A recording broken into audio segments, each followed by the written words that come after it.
At Marlins Park in Miami, Florida, Pix 11 presents New York Mets baseball. Today, the Mets play the Miami Marlins. New York Mets baseball is brought to you by Toyota. The national clearance event is going on now. Toyota, let's go places. By McDonald's, stop by for a juicy quarter pounder with cheese at participating McDonald's. By purplebricks.com, you can save thousands when selling your home. Go to purplebricks.com. By America's Best, it's not just a better deal, it's America's Best. Celebrating 40 years of affordable eye care. By Spectrum, TV the way you want it. More HD, more on demand. Get it now at spectrum.com. And by Mazda, feel alive. Mets came to Miami this weekend for a 3-game series. Friday night, Michael Conforto got him off to a fast start. Third inning, base hit, 1-0 lead. Austin Jackson added a base hit up the middle, 2-0 lead. Later in that same inning, Ahmed Rosario, base hit up the middle. You see a theme, 2-run single. That made it 4-0 New York, and Zach Wheeler had plenty to work with. He held the Marlins scoreless for the first 6 2/3 before he gave up a couple of runs, and the Mets had themselves a 6-2 win, 5th straight win for Zach Wheeler. Then last night, a little different story. Todd Frazier got the Mets the early lead, hit one down the line, a 3-run double that put the Mets up 3-0. But the Marlins were able to fight back on this night. Martin Prado, after the Mets failed to turn a double play, takes one the other way to drive in 2. And JT Realmuto, a 2-out hit against Corey Oswald to tie up the game at 3. And it stayed tied to the bottom of the 11th. Last man on the Marlins bench, Brian Holiday, with the game-winning hit against Jacob Rame. And the Marlins had a walk-off 4-3 win with plenty of Gatorade ensuing. And a pleasant good afternoon, everybody, and welcome to Miami. Gary Cohen, Keith Hernandez with you today as the Mets play the rubber game of the 3-game series. So that's what we've seen so far. What has impressed you? Well, what's impressed me, obviously, is Austin Jackson's play. He's been hitting at a torrid pace, and also the pitching. You've got Wheeler continues his run. Oswald continues to impress, and the bullpen continues to pitch well. They had 6 scoreless innings until Reyes gave up that run that lost the ball game. On the mound for the Mets today, Noah Syndergaard, who has dominated the Marlins over his career. He certainly has. 6 career starts against the Marlins. He's 3-0 with an ERA of 1.62. He's beaten them already once this year. He's pitched well since coming off the DL and looking to keep it rolling. Lefty Wei-Yin Chen in his 3rd year with the Marlins, mostly pockmarked by elbow problems. Well, I'll say a free agent signing for a lot of money, and boy, he's been a big disappointment, but he's missed a lot of time with the elbow. Started late this season, but he stayed in the rotation. His numbers aren't there. He's 4-8 with an ERA over 5. We'll see how it shakes today. Mets will be facing Chen for the first time this year as they try and take the rubber game of 3 in Miami. It's the Mets and the Marlins in South Florida. All the action coming up on Pix 11.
TV is now available at a lower price for $49.99. Watch every out-of-market regular season game. Blackout and other restrictions apply. Visit MLB.tv to take advantage of this special offer.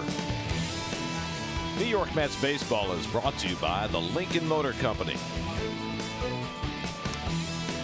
The Coca-Cola Value Pack, starting at just $15 per ticket, is a great way to enjoy a Mets game at Citi Field. Your Coca-Cola Value Pack includes a Mets game ticket, a Nathan's Famous hot dog, and a Coca-Cola soft drink. Purchase your Coca-Cola Value Pack starting at just $15 today at Mets.com/Value Pack. Which brings us to the themes of the game, brought to you by Land Rover, above and beyond. Well, we're going with action movies here. Roadhouse, and that's Syndergaard has been sparkling on the road this year in 6 starts. And Top Gun, Tom Cruise, Brian Anderson. He is leading this team in starting ball games. He's been the guy to go to. And the Terminator has not allowed a first inning run in his last 11 starts, and also this is his first start against your Metropolitans. I think you convey the action very nicely. Bing bang. Flamingos are ready for action. The Mets and the Marlins are ready for action, and we already know Keith is ready for action. First pitch is coming right up.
You ever tried that? No. Parasail? No. Done it once. It's kind of cool. I'd love to see you on that. Well, maybe we can arrange that. Well, we're not coming back. Someday. Maybe not this year, but you know there are years ahead too. Someday soon, coming with you. I'll tell you what's coming up even sooner is Sunday, August 26th, which is a McDonald's Family Sunday. The Mets take on the Nationals at 1:10. The first 15,000 fans in attendance will receive a Mets lunch bag, courtesy of Wise Snacks. Plus, all kids 12 and under can run the bases after the game in the Mr. Med Dash, courtesy of Northwell Health. For tickets, visit Mets.com/tickets. Sunday afternoon, beautiful outside, but the roof is closed. They like their hermetically sealed baseball in South Florida. There is the Mets starting lineup, brought to you by the New York Lottery. Win anywhere, win anytime with a lefty on the mound. Brandon Nimmo and Jeff McNeil both sit today, so Austin Jackson will hit second in the order. Jose Reyes gets a start at second base.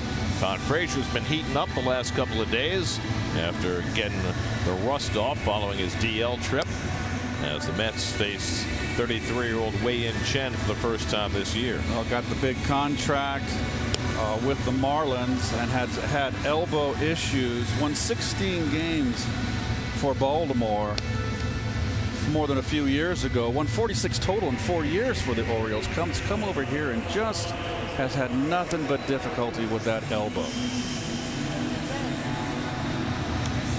And your Marlin defense, brought to you by Tri-State GMC Dealers. Got the same cast of characters on the infield. Brian Holiday, the game winner last night, the last man on Don Mattingly's bench, gets rewarded with a start today against Syndergaard. And the outfield remains the same. Rafael Ortega, newly acquired, and he's getting a chance to show his wares. Well, Wei-Yin Chen is in the right spot for him, which is to say he's pitching at home. Nobody in baseball has had more diverse home road splits than Wei-Yin Chen. In fact, historically diverse. 1.94 at home, 10.27 on the road. If that holds, that'll be the greatest disparity between home and road ERA for any starting pitcher in the history of the game. I mean, wow. I'm not someone who really believes in home road splits, but that's crazy. So whatever it is, Marlins Park has agreed with him this year. Ahmed Rosario leads off. First pitch by Chen, fouled back, and we're underway. Rosario having a good series, 4 for 10. Trying to get his bat going. 3-hit game on Friday night and a double last night. And Chen misses away with the curveball, and it's 1-1. Rosario, Jackson, and Flores for the Mets. Chen coming off a really good start last Monday against St. Louis at home, of course. 5 2/3 innings, no runs, 1 hit. Won that game 2-1. His 4th win against 8 losses this year.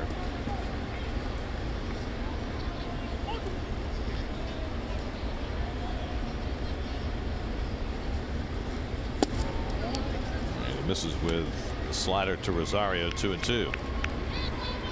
Chen, now 33 years old, spent 5 years pitching in Japan. He's from Taiwan, but he played in the Japanese league for the Chinichi Dragons before he came to the States. And then 4 years in Baltimore, pitched in 117 starts in 4 years, 46 and 32, 3.72. So he was really good. 3 years in Miami, only 45 starts, 11 and 14 with a 5 ERA. And this year, having, at least in terms of his earned run average, the worst year of his career, 5.48. 2-2 coming, and Rosario takes up an in 3-2. And one of the reasons that Chen has struggled so much this year is that his walk rate, he's normally a really good control pitcher, his walk rate is the highest it's ever been. 3.7 walks per 9. 3-2 to the leadoff hitter. And Rosario takes a walk on cue. And the Mets have the first man on.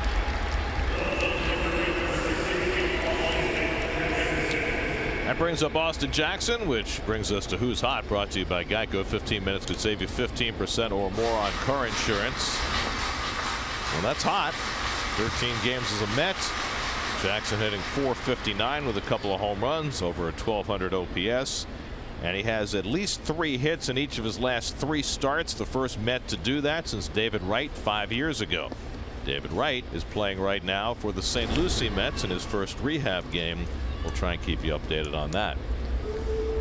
It's certainly a big step in David's attempt to resume his major league career after 2.5 years on the sidelines. Jackson hitting at .285 overall after starting his season in San Francisco. And he fouls back a first pitch fastball from Chen, 0-1.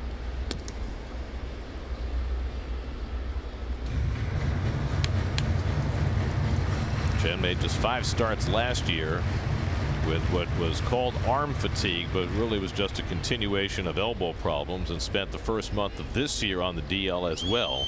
But as Keith mentioned earlier, he's been able to stay in the rotation since, now making his 19th start. That's the good news. There goes Rosario. The throw by Holiday on a hop, and it skips away from Castro. And Rosario has a stolen base, his 12th of the year. Seeing some signs of improvement from Rosario as far as the stolen bases are concerned. Well, they've encouraged him to run, and basically he's had a green light now for about 3 weeks. And taking advantage of that green light. So the Mets have a runner in scoring position with nobody out. 1-1 to Jackson with Wilmer Flores on deck.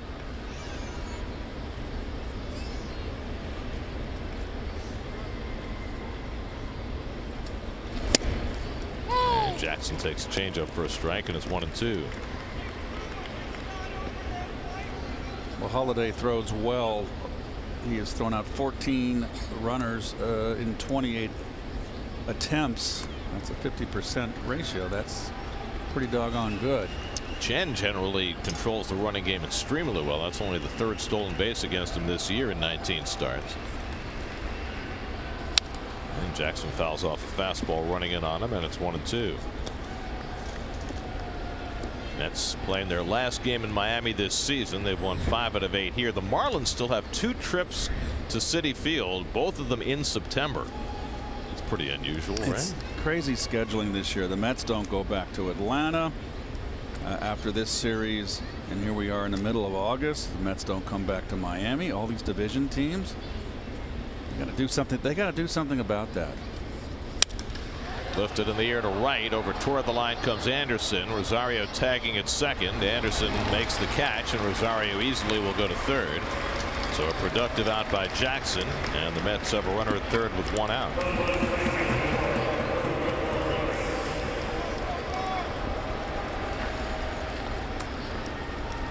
I know they've got scheduling issues. You know, the commissioner is not a big fan of interleague play. If they want to fix it, it looks like they're going to have to add 2 teams. Please don't add 2 teams.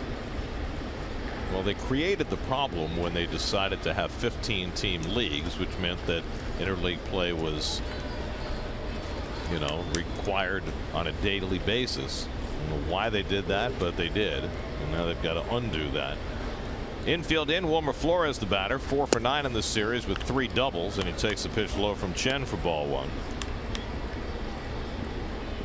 Wilmer having a good month of August, hitting .351 since the calendar turned.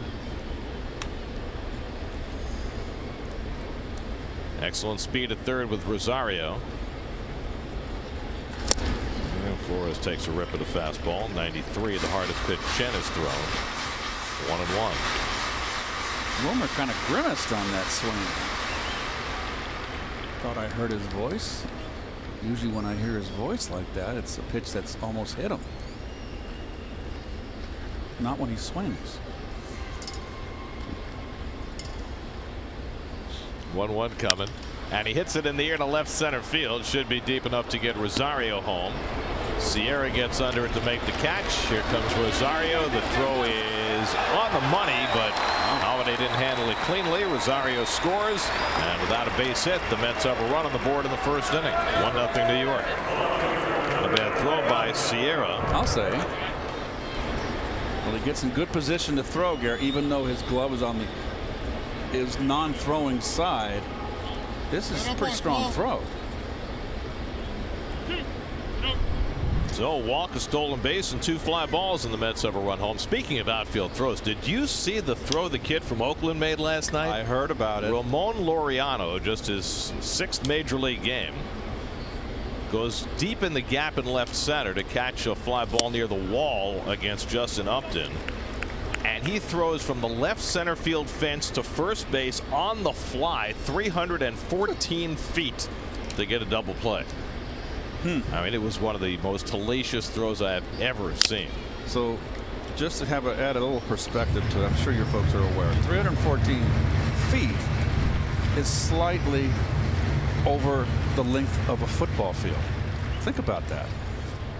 Now, Laureano said, well, I was thinking about trying to hit the cutoff man, but I missed him. Yes, I guess he did. Well, it didn't matter. And Oakland won again. Conforto hits one deep toward the left field corner. Over in foul ground goes Ortega against the sidewall, but he runs out of room. And it's out of play. Conforto comes back with an 0-2 count. Michael was on base 4 times last night. It's 2 for 6 with 4 walks in this series. Oakland's now 21 games over 500. And they're just 3.5 now behind Houston for the American League West leads. And not only have they come all the way back to secure a wild card spot, now they're bearing down on a division lead against a team everybody figured was going to be, how about that, invulnerable. I mean, it's got to be. Conforto down on strikes. That ends the inning.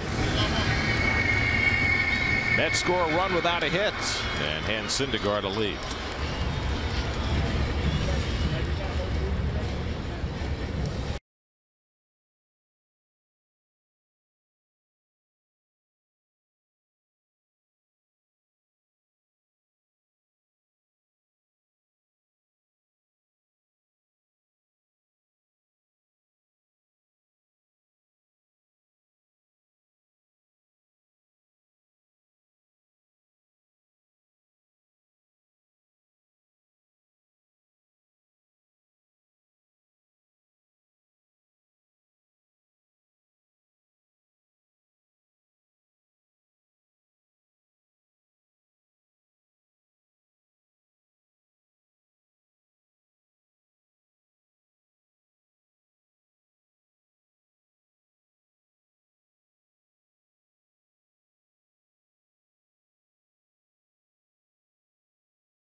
Torres with a sacrifice fly to get the run home.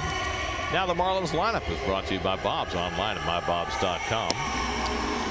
Brian Holiday getting the start. Day game after a night game as JT Realmuto sits and moves Miguel Rojas up to the #2 spot in the batting order, as the Marlins try and beat Noah Syndergaard for the first time ever. Well, those are Noah's numbers right there. Look at the hits. That's very unusual. More hits than innings pitched. Very un-Thor-like. The walks, he's always been tremendous with his command. Rafael Ortega leads off for Miami, and he takes a fastball for a strike. Ortega playing his 3rd game with the Marlins after being called up.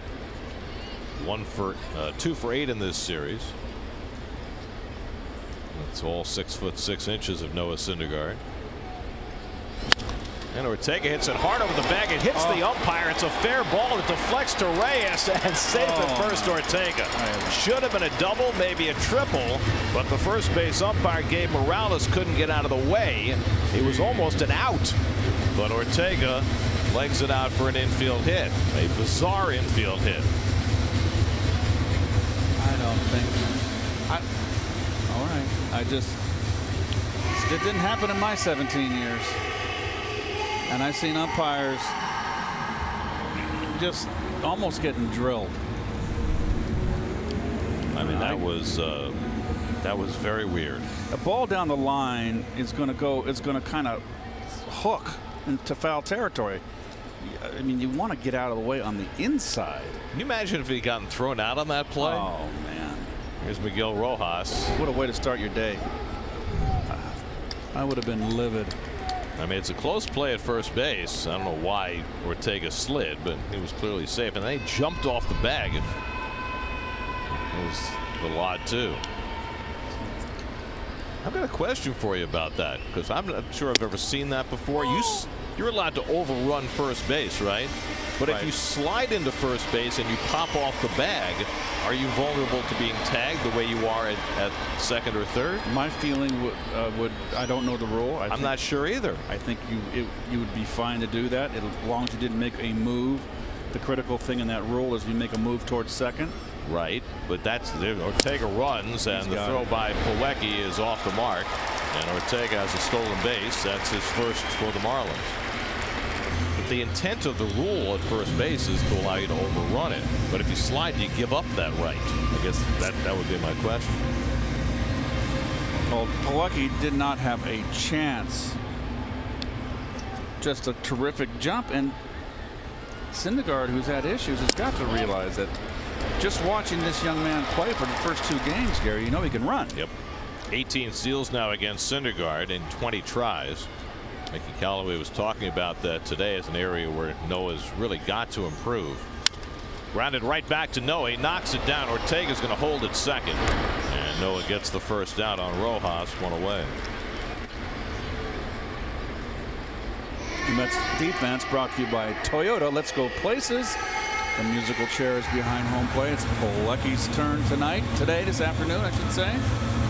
Reyes back on the lineup, gets a start today at second base. And Bautista with 2 back-to-back starts now in right, struggling with the bat. And Jackson, of course, in center field has kind of earned that spot. Do you think they really play some music in the clubhouse before the game with 1 chair and see who gets the seat? To see who gets to play that day behind the plate. All right, revolving door. No, I like the musical chairs idea. I think that's a great idea. Here's Starlin Castro, 1 for 9 in the series, and he goes after a first pitch slider, 0-1. Good one too. I mean, maybe they get to choose which music they play. A little country, a little rock and roll. I just know it's got to be very tough for these 2 men right here. You're playing every other day. It's hard to get a rhythm. Well, I think we're going to start to see, and we already have a little bit, back-to-back sliders by Syndergaard. It's 0-2. That is Plawecki getting more playing time coming down the stretch of the year. As Rocco, veteran, whom I think the Mets looked at as a short-term stopgap, whereas Plawecki is a guy who they're trying to figure out whether he can be part of the long-term solution here. Well, that's what there's on their minds, and now's the time to do it. I mean, nice 6 weeks of play pretty much every day is a good audition. I know when Sandy Alderson was calling the shots, he felt very strongly as though the Mets were adequate at the catching position when they had Darno and Plawecki. That's line to left field, falling down for a base hit. Ortega around third. Conforto loads up to throw. It's cut off, and that ties the game. Starlin Castro with an 0-2 base hit brings home Ortega, and it's 1-1. Gets ahead 0-2, Gary, on 2 wicked sliders, and then watch this one. Hanging right there on a tee. This Marlins team has always been a feisty bunch against the Mets.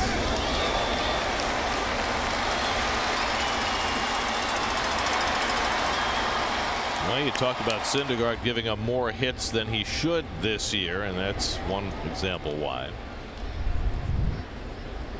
Curveball up in the zone. Castro took care of that. Now here's Brian Anderson. Anderson 1 for 8 in this series.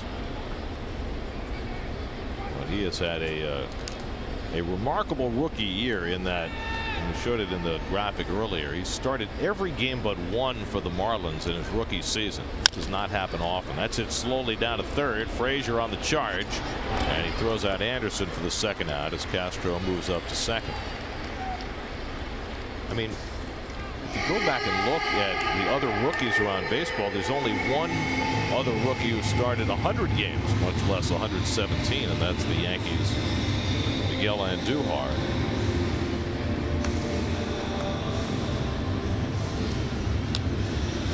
So 2 out, Castro at second, and now Derek Dietrich comes up.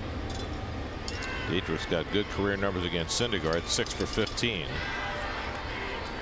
1 for 8 in this series.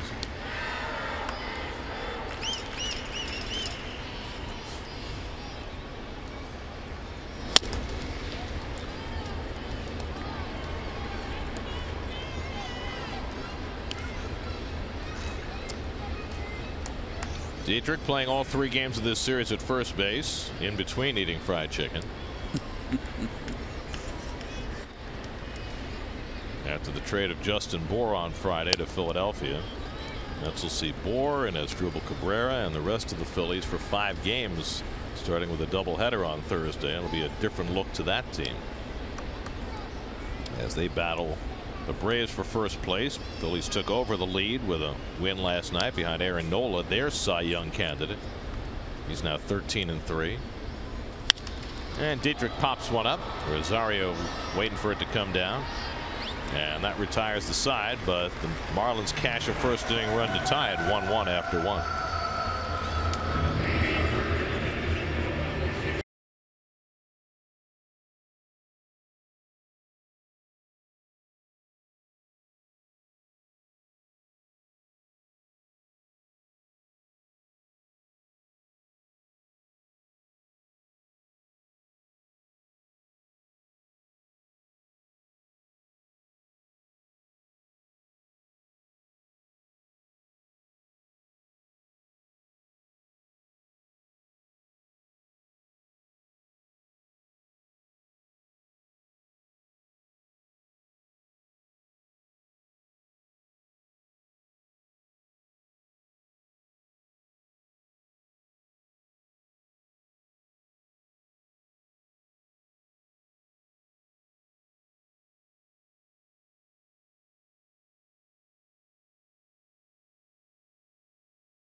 They honored Barry. did. Yep. Yeah. Good for him. Yes. Willie Mays made a very nice speech. Willie, of course, is Barry's godfather. And it was very touching what Barry said about his father. I guess we all have a father figure, and he addressed why his father was, asked his father why he was always tough on him. And Bobby, his father, Bobby Bonds, who I played with, responded in Barry's speech that I always want to keep you striving to please me. You'll be a better player. I thought that was very, very revealing and telling. Well, the larger question is why are the Giants honoring a guy who disgraced the game? Great player. He was a great player before he started using, but he ruined the game for a lot of people. And the thing is, he didn't need to, in my opinion. No, he did not. He was a great player. And I really feel that he became one-dimensional when he got bigger. Sure, he got older, and we all lose a step, but he became so big, he was a Gold Glove outfielder, and a guy who stole bases. And he became one-dimensional when he bulked up. Well, that was his goal. Right. His goal after the whole McGuire-Sosa home run race was to shine the spotlight more brightly on himself, and that's why he decided to, you know, cheat the game. I mean, there's no other way to put it, and people want to dismiss that, and they want to say it doesn't matter. Well, it matters. It matters. It mattered to the guys he was playing against who couldn't compete with him because he was cheating. Well, it does. It distorted the game. I understand, Gary, and that era of steroids still casts an ugly shadow over this game. It has altered how front offices think on how they build their teams. I think everybody fell in love with long ball. Frazier takes strike 3 called, and Chen has his second strikeout.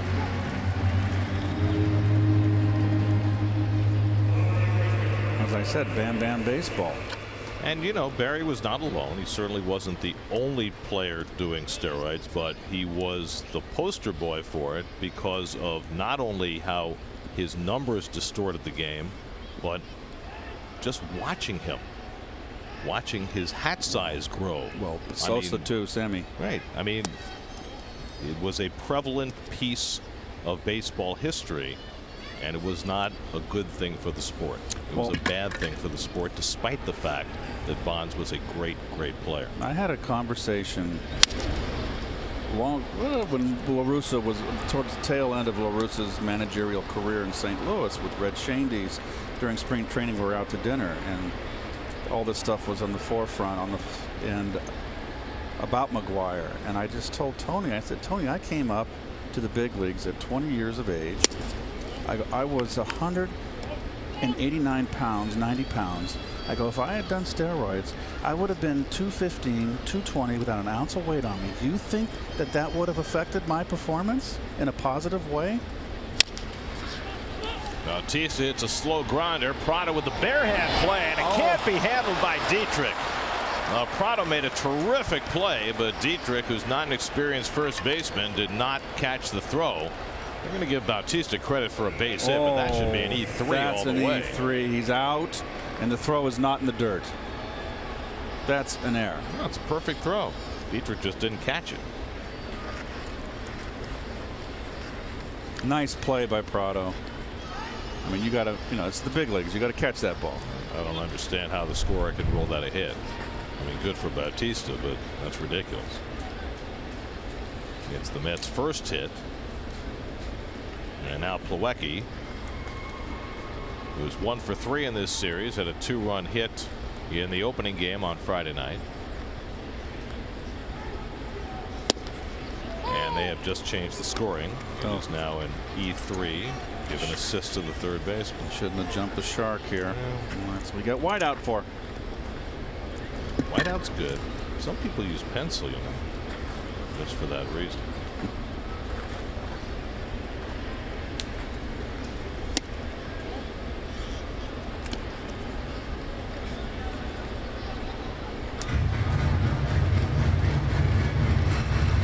It's all our producer Eddie Warman's fault. We didn't have to talk about Bonds. We could have just ignored it. But Eddie said that Bonds is his favorite player. And Really? that's why he decided to put up that nice, beautiful graphic of Bonds having his number retired. Bonds was a tremendous player. I played against Barry when he was young. He was a 5-tool player, can do it all. Leadoff hitter. Skinny. Can run, steal a base, play the outfield, good arm.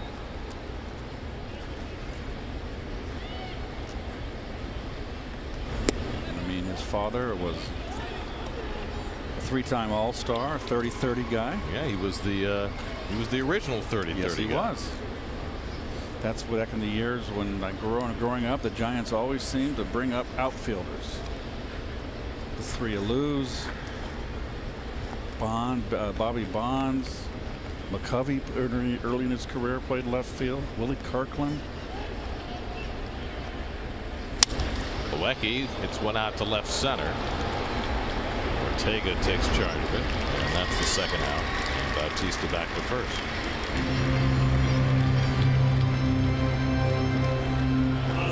So two-way now. Jose Reyes getting a start at second base today.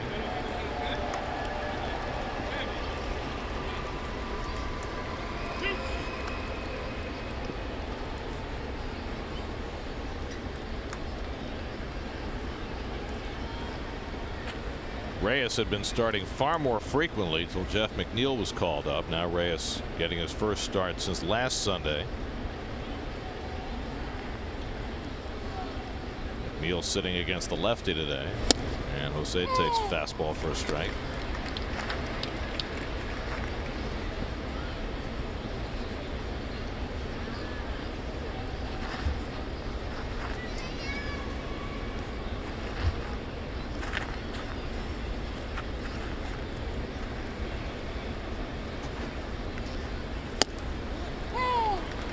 Chen catches the corner, and it's 0-2.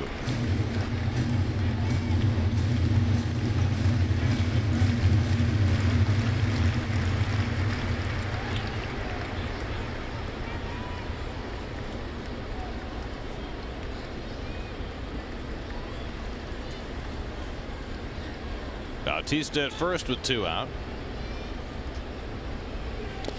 And that one skips in. Bautista takes off. Holiday's throw is not in time.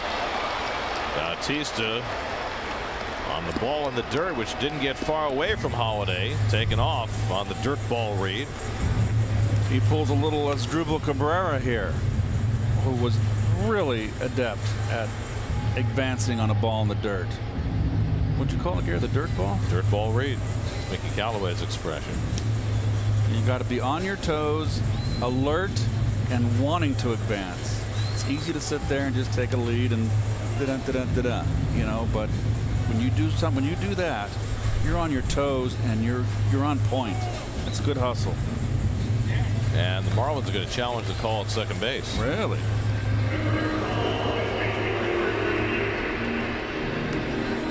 Let's see what they see.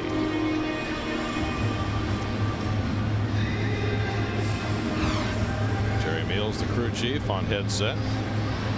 He made the call at second base. Oh, he's safe. Don't you think, yeah? It's close, but I thought he got the foot in. Where's the tag? Is the tag on the shin? It's close enough to take a look, I think. But I wouldn't want to waste. They may have a case. They may. Play under review brought to you by Land Rover Above and Beyond. Look at the Jerry Meal right there, eyes right on it. Larry Vanover and Jeff Nelson are in the replay center in Chelsea. The two crew chiefs with their umpires making these decisions. It's hard. There's the tag, and there the bag moves. They might have a point here. That bag didn't move until after that glove got on. Let's see. Okay, And they do not overrule it. Okay. So the Marlins lose their challenge. I don't have an issue with that.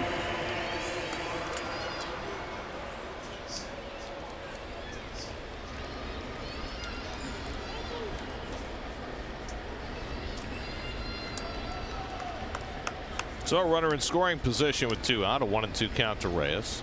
He'll be scored a wild pitch. And he reaches for the changeup and fouls it off.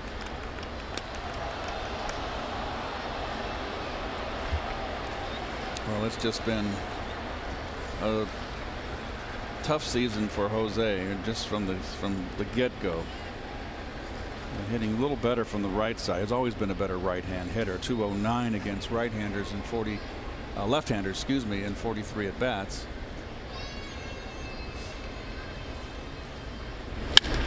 Reyes cracks one to deep left field. Back goes Ortega to the wall. It's out of here. The former Marlin Jose Reyes with a 2-run homer to put the Mets back in front. 4th home run of the year for Reyes, his 2nd as a right-hand batter. So that call standing at second base is huge. It gives Reyes another chance, and he connects against Chen to make it 3-1 New York.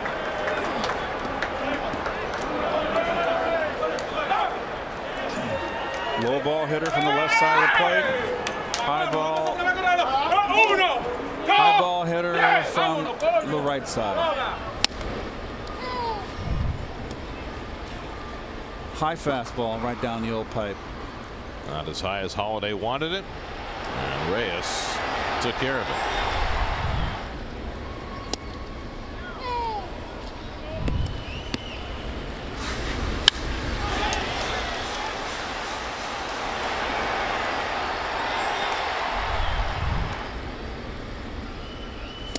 Syndergaard down on 3 pitches, and Chen gets the final out in the 2nd, but not before an error opens the door, and Reyes' 2-run homer gives the Mets the lead.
The jet skis, which one do you like? Oh, I think the guy on the right's got an insurmountable lead. I like the blue one. They're all blue. Come on. Guy on the left is catching up. High-speed pitch comes from Infinity and power the drive. Syndergaard's hit 98 on the gun, but it was his breaking ball that got him in trouble in the 1st inning. Now he's got a 3-1 lead, thanks to a couple of unearned runs for the Mets in the 2nd. An error and Jose Reyes' 2-run homer putting the Mets back in front. It's been an odd game so far. We've had a hit off the umpire. We've had a drop throw at first base. We've had a review on a wild pitch. Umpires should not get hit on balls fair in play. Should not happen. New York Mets baseball brought to you by Dunkin' Go-To's, double deals made for go-getters. Sounds like you. That was a tongue tire. she sells seashells. Martin Prado leads off the home second. Prado having a good series, 3 for 7 with a couple of RBIs, trying to get his season going after a couple of stints on the DL with hamstring problems. And Syndergaard fires a fastball in for a strike, 0-1. Prado, Holiday, and Sierra 6, 7, and 8 in the Miami batting order. Syndergaard just trying to get settled in after giving up a first inning run. And he gets a swing and miss on the slider, 0-2. Syndergaard's last start, he was not necessarily at his most dominant, but he held the Reds without a run for 6 innings before he got into trouble in the 7th, hit a couple of batters, and then the bullpen allowed 3 inherited runs to score. He strikes out Prado on 3 pitches for his first strikeout of the day. He's got a very good little slider or cutter, whatever you want to call it. It's got some late tight. That's a slider. It's got some late break.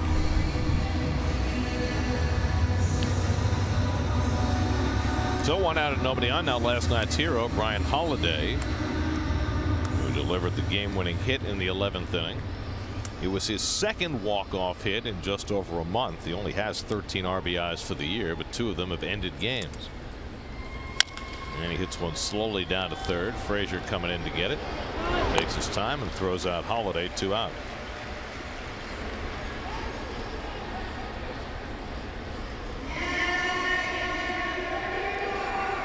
So Syndergaard's retired the first 2 in the second, and now Magneuris Sierra. Sierra 1 for 8 in this series at a bunt single and a sacrifice in last night's game, and the Mets are very wary to the bunt possibility. Frazier well in at third, and he does try to bunt his way on. He deadens it. Plawecki on it, and a close play, but he got it. Boy, Sierra can fly down that line, and Plawecki barely able to get him. That's the 3rd out. So Syndergaard with a 5-pitch inning after getting the lead. After 2, 3-1 New York.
New York after the game today. They'll play the Yankees in that makeup game in the Bronx tomorrow night.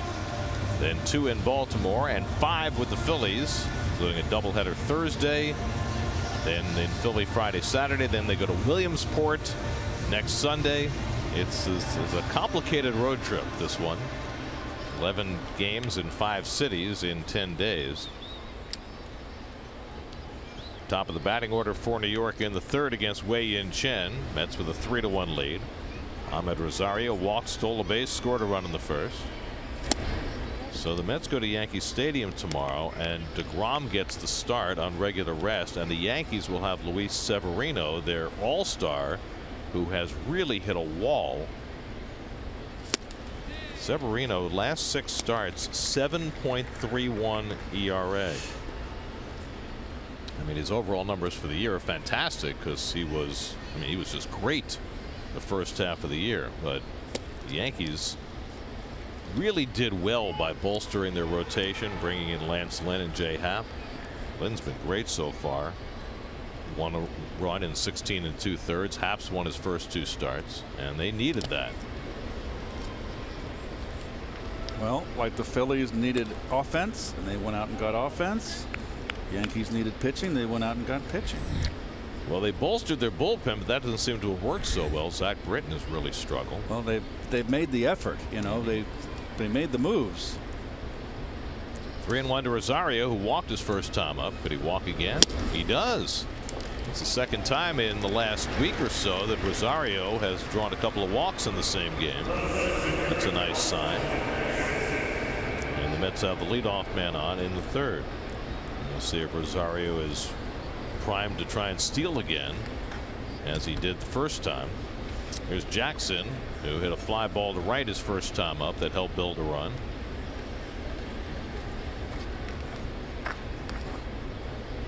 Of course, the Yankees are also operating right now without Aaron Judge, but Giancarlo Stanton has really picked up the slack. Stanton has another home run today, his 30th. He's playing with a bad hamstring, but it doesn't appear to be affecting his swing. Those piano wire hammies.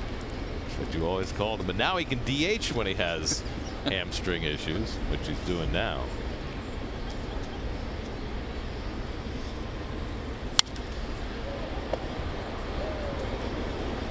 Yankees 9.5 back in the division, so their focus has got to be, at least for the moment, on the wild card. They're 4.5 up on Oakland for the first spot, 6 up on Seattle for the second spot. And they've righted themselves. They got swept in Boston. They've won 5 of 6 since against the White Sox and the Rangers. The White Sox and the Rangers are a good recipe. Fastball by Chen, 1-2 to Jackson.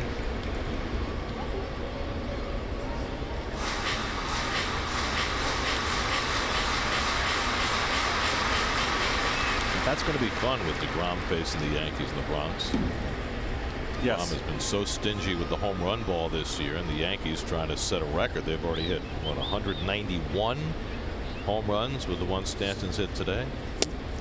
On the outside corner, Chen gets him looking at a changeup, and that's the 4th strikeout for Chen. And Gary, you know, it's a national game. This could be, you know, for Cy Young, for DeGrom, he goes out there and throws a gem. Could be a good showcase for him. A good statement. Backdoor slider by Chen that finds the corner. That's his 4th strikeout. Well, I know Jake's looking forward to it. Mets finally scored him some runs in his last start, got him a win. How about that? But he has been so gloriously effective this year, start after start. What's he got, around 10 more starts if he's on every 5th day? Well, let's see. He usually gets 32. Including today, the Mets have 48 games to go. So 10. Figure 9 or 2. Well, see, the other thing is the Mets are talking about going to a 6-man rotation and still trying to accommodate DeGrom pitching every 5th day. Chen off the mound, throws out Flores. That's the 2nd out, and down to second base goes Rosario. Hey, if he runs out a string of 6, 7 in a row like Wheeler did, you know, then he's got himself 12 wins, 13 wins. Hey, I think if everything stays the way it is and his ERA is half a run better than everybody else, no matter how many games Scherzer and Nola win, I think he's going to win the Cy Young. If you're half a run better than everybody else in the league, it's just a bloody shame that he had such tough luck, such lack of support. But I will say this: it's hard to maintain an ERA that low. You have one bad start, and that thing blows up. He's at 1.77 now, but he has been nothing short of magnificent. I mean, I can't remember anybody on a start-by-start basis being this good since, you know, Doc in his seminal year in '85. Well, remember in '85 too, what John Tudor did that year? Got up to, there's the ERA leaders right there. You see the, I mean, it's the tortoise and the hare, although they're pretty fast tortoises back there. I mean, Nola's been great, Scherzer's been great, but DeGrom's been at an entirely different level. What did Tudor do that year? He would have won the Cy Young if it wasn't for Doc. He got off to like an 0-7 start and won like 19 in a row, Gary, something like that. Ridiculous. And he wound up winning 20. Tudor in '85, 21-8, 1.93. And I think he started out 0-7, Gary. That's crazy. I mean, he just had, he didn't have a win for the first month and a half of the season. I'm pretty sure on that. Conforto swinging at a high fastball, and it's 1-2. Let's see. Tudor started out 1-7 that year. Thank you. Yeah. That's pretty incredible, is it not? He was at 1-7, 3.74 at the end of May. How about that? So he was, let's see, so from June, from the 1st of June on, let's see how he did. Snap it up. There's 2 outs. Well, you know, I can't move that fast. I don't have Dave Freed with me on the road. He'd be doing this for me. Last 26 starts, Tudor was 20-1, 1.37. How about that? Is that dealing? That's unbelievable. That is incredible. I remember that. 1.37. But Doc was 1.53 for the season. Yes. And 24-4. So. Any year Tudor wins the Cy Young.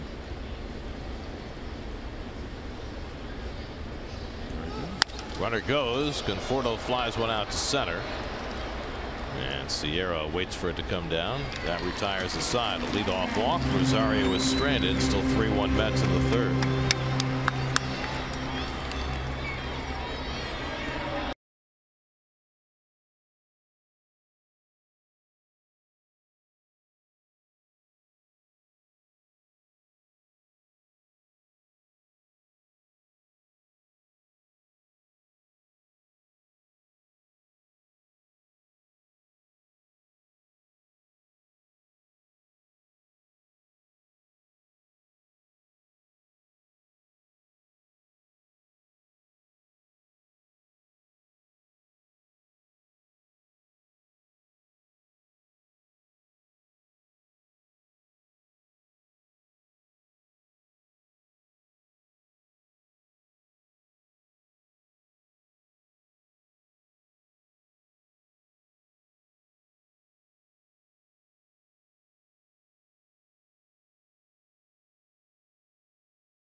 .37 the last 4 months of the season. This was the greatest year that I've ever borne witness to. Folks, on that 276 2/3, he gave up 198 hits, only 13 home runs, 268 strikeouts, as you see there. Walked 69. Just a whip of 0.965. So just think, as great as DeGrom has been, and he's been great, his ERA is a quarter of a run higher than Doc's was that year. I played all those games. I saw him. I witnessed him.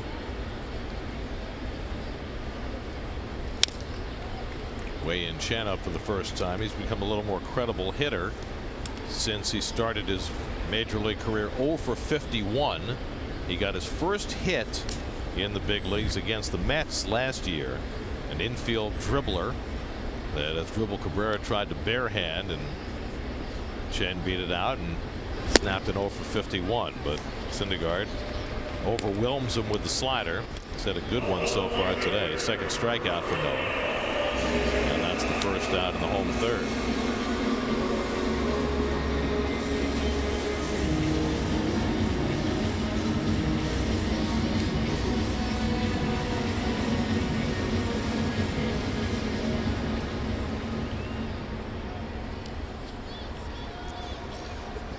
One away now, Rafael Ortega, and he takes curveball outside. Ortega pulled one over the first base bag that was going to go down the line into the corner for at least a double and maybe a triple with Ortega's speed, but it hit the first base umpire, and Ortega was nearly thrown out on the carom and settled for an infield single.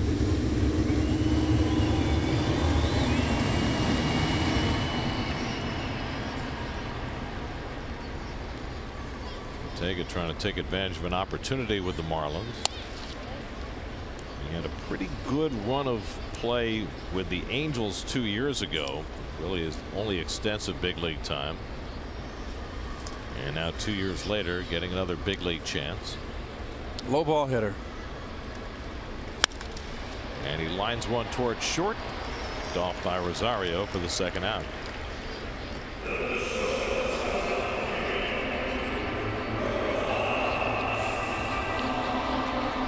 So Ortega retired 2 away. Now Miguel Rojas, who had a comebacker his first time up.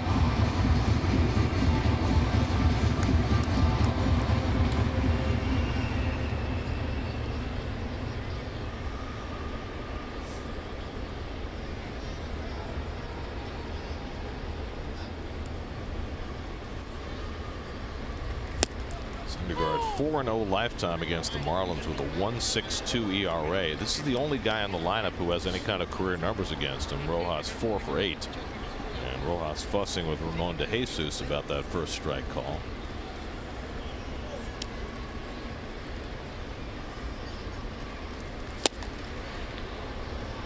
The slider has been wicked. There's your umpiring quartet. Gabe Morales got involved early when he got whacked by that Ortega hit. Jerry Meals has already been on the headset today at Hickox, who had a rough night behind the plate last night, umpiring at third.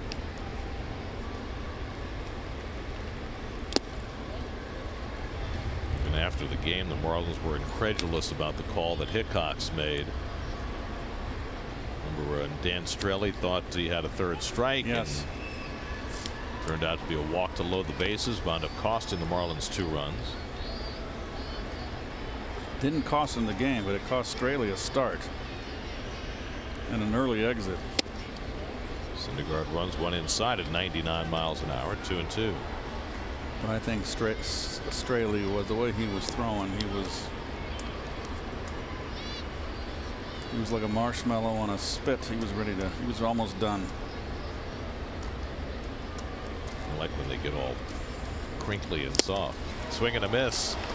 And Rojas down on strikes. Third strikeout for Syndergaard. He's retired 8 in a row. How do they stay up? That's amazing. What an amazing thing. That would be fun.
Off the fourth for New York, and we check in with Steve Gelb. Steve? Gary, something to watch for with Todd Frazier. He's trying to break himself out of a bad habit. Frazier said that he's been getting to this spot, I guess, in his career where he swings his front leg when he's up at the plate back and then forward, almost like he's really gearing up to try and do some damage with the baseball. The problem with that is that A, it really keeps him off balance. His full body starts moving forward, but B, if he's not perfect with his timing, then he's in trouble. So what he's trying to do now is sink back into his back leg and then just step forward with the front without any sort of swing. It's a work in progress, but he's really been doing a lot of due diligence on that the last week or so, I would say. So something to look for. Well, Steve, when you go in the slump and you're swinging and missing, you don't. It's a matter of timing, and you go to the cage and try to go the other way. I mean, if you want to simplify your swing, I mean, I don't see a whole lot of movement there. That's just a direct take back. What I see with Todd, as he strokes one over the bag, just flicked it down the right field line. He's going to take the turn, try for two. Anderson's throw to second, right on the money, and Frazier never even gets to the bag. Well, he had that play right in front of him. I'm not sure what Todd was thinking. Anderson with a relatively short throw, and Frazier was out by a mile for the first down.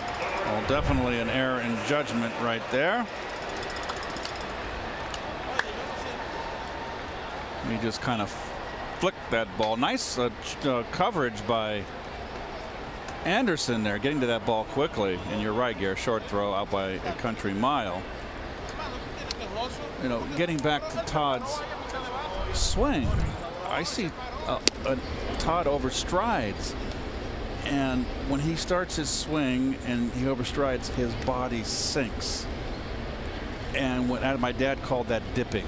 So when your body sinks, so does your bat, and he swings through a lot of balls underneath it. He's got a level swing, Todd, but his body drops in the middle of his swing with his stride, and where he starts his swing, I don't know if I'm making sense. Am I making sense to you? I guess I can show you on the camera here, but if you sink your body, and Nimmo does the same thing. If you stride and you drop, you can swing right here, start your stride, but if you sink, look what goes with it. Your bat goes with it. Show me, guys. I'm not going to squat anymore here. All right, so when you swing, if you dip, what happens? You go down, your bat goes with you, and that's, you swing under. That's called dipping, but by my father. So what's the answer to that? Not so big a stride. I would try to tighten my stride up.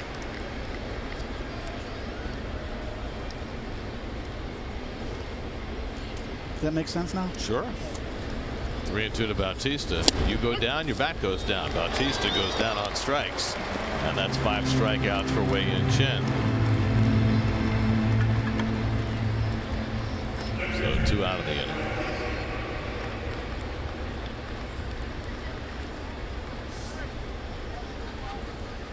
A lot of called third strikes lately with Bautista on fastballs, which tells me that he's looking for the breaking ball. It's happened too much, and once in a while it happens. The pitcher makes a good pitch on you with the fastball, but when it's happening a lot, Bautista's got to be looking for the hammer. Kevin Plawecki flat out to left his first time up. Well, Keith, for the 3rd straight day, it's a good thing we have a roof. Yes, because it's pouring outside. It's pouring over in downtown. You can't even see barely see the high rises of downtown Miami. You can't see them. We had torrential thunderstorms each of the last 2 days, late afternoon, early evening.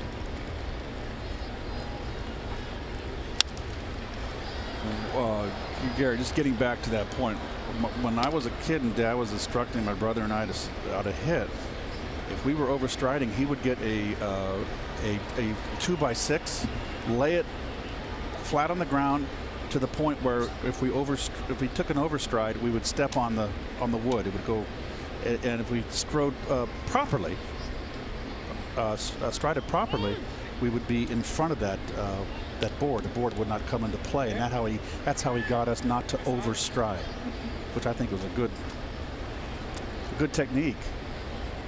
As long as you can do it when you take the board away.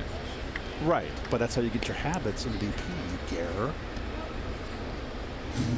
You call your brother Gare? Yes, I do. That's why I call you Gare.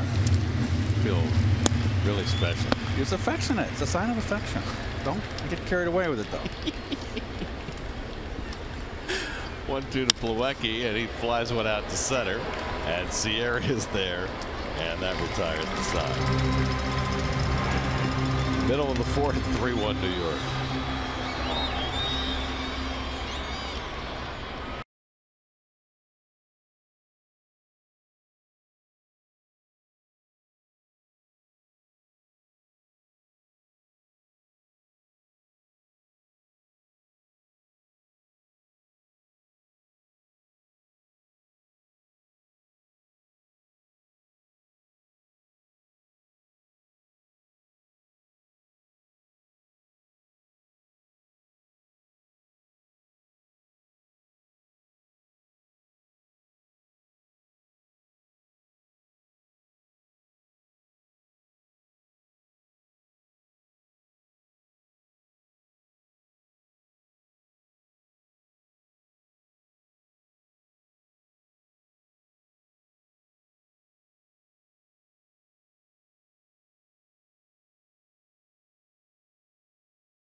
With breaking news, traffic, and sports, plus the latest weather to keep you in the know. Mornings from 4:30 to 9 on the Pix 11 Morning News, New York's very own.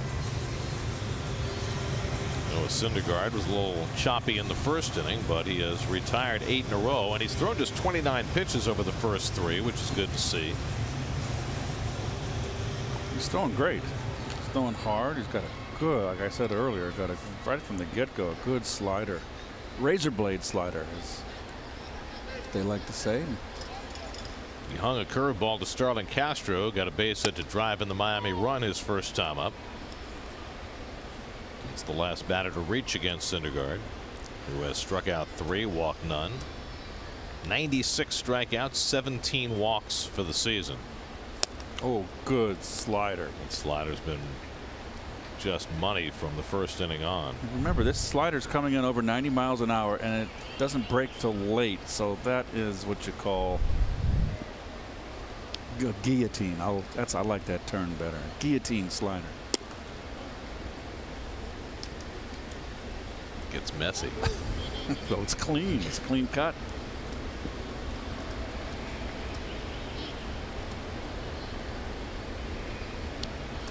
Some heady company there.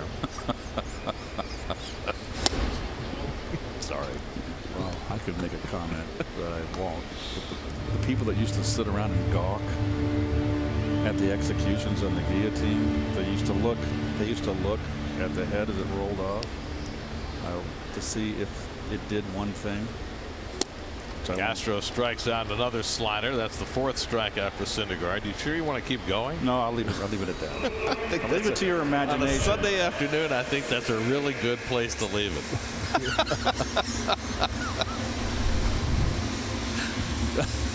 That's 9 in a row for Syndergaard. He's just really painting the slider. So I should make the other point too, is the fact that he's throwing it in a great spot, as well as the quality of the pitch. So 1 out. Here's Brian Anderson, who grounded out his first time up. And first pitch curveball catches the top of the strike zone. 0-1. Well, it's like Mick Callaway always says, what you want to do as a pitcher is throw balls that look like strikes. And Syndergaard starting that slider on the corner, and it's breaking off, and it's unhittable. Well, fortunately, the great majority don't have that ability or that stuff. It's raining in. We do have a roof, but water is inside. We didn't hit an iceberg, did we? Trying to find where it is in the stadium. Oh, here we go. Look at this. There it is. Oh ho.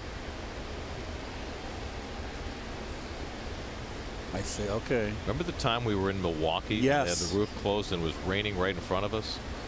I do. It was raining down the left field line. It was raining in several spots. Anderson hits one toward the hole. Reyes can't quite get there. And Anderson has a base hit. Third Miami hit against Syndergaard, who had retired 9 in a row. Didn't State Olympique have issues too, Gary? I think State Olympique had a leak. They eventually hermetically sealed the place because they couldn't figure out how to work the roof. They also had, 55,000 ton pieces of concrete falling down. That's right. Remember they had to move a series to Shea because the concrete was falling at Olympic Stadium. Derek Dietrich popped to short his first time up.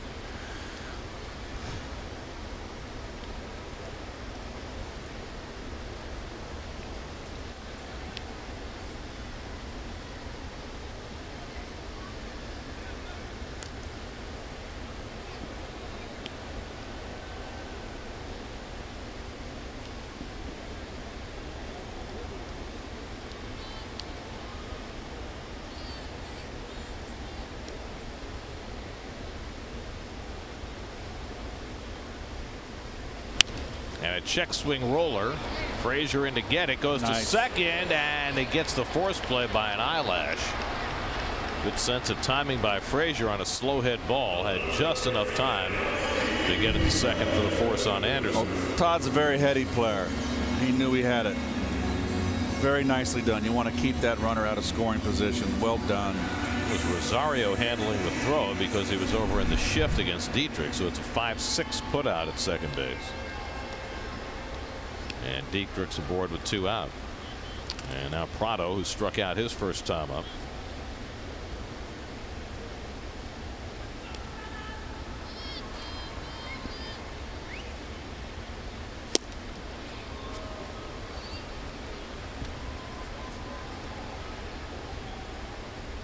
Well, there's the rain outside. It is coming down in buckets.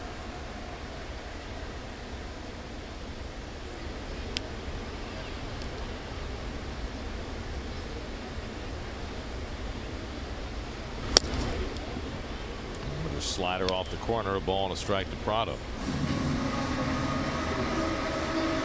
Probably as high a percentage of sliders as Noah has thrown this year. He's throwing it more today because he has he's on top of it, and he's putting it in a great location. He has command of it. Fastball hit up the middle, and Prado's got a base hit. Dietrich stops at second.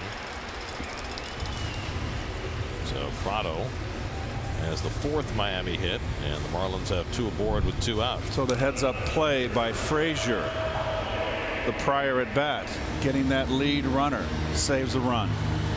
You won't read about that one in the paper tomorrow if Syndergaard completes this inning without a run. But those are the little things that win you ball games.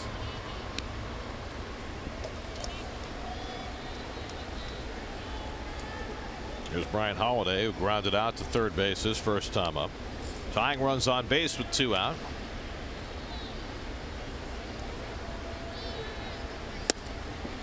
Fastball runs inside to Holiday, ball 1. Holiday making his 30th start of the year. Started a lot early in the year because JT Realmuto was hurt.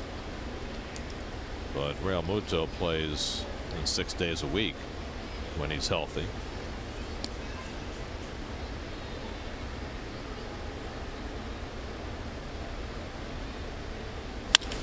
Line into left field, a base hit for Holiday. Dietrich around third. Conforto's throw to the plate is cut off. Ryan Holiday cashes another run. Had the game-winning hit last night. Now a 2-out RBI single to cut the Met lead to 3-2.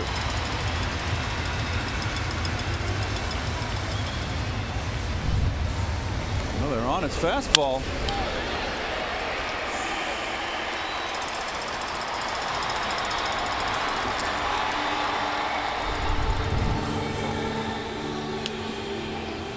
Time to go back to the slider.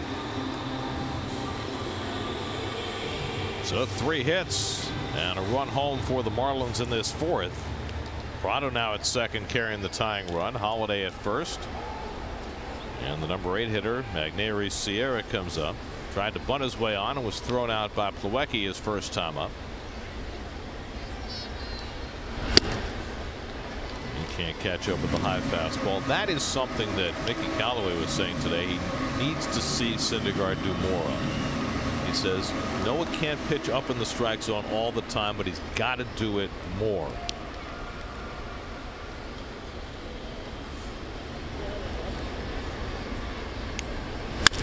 That's laced into center field. Jackson measures it, and that retires the side. Another fastball hit hard. 1 run home for the Marlins, 3-2 New York.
Last night. But at least 12 hours.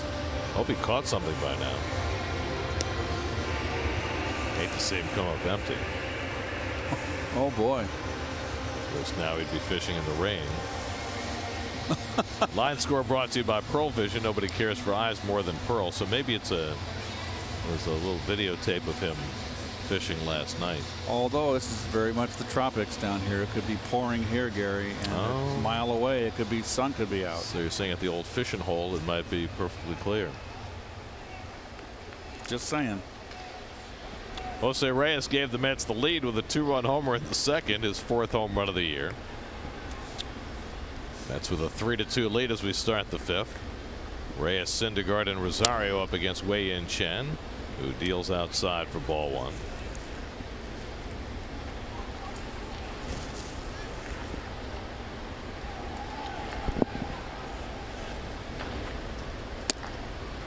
Fastball on the corner, 1-1. Chen completing his 2nd time through the Mets batting order. And that's usually about where he hits the wall. It tore the hole. Nice backhand stop by Rojas, up and throwing off the bag. Dietrich can't come up with it. Backed up by Holiday. Reyes has an infield hit, but a nice stop by Rojas. Just couldn't. It was awkward coming off the ground. I mean, he makes the beautiful play on the backhand.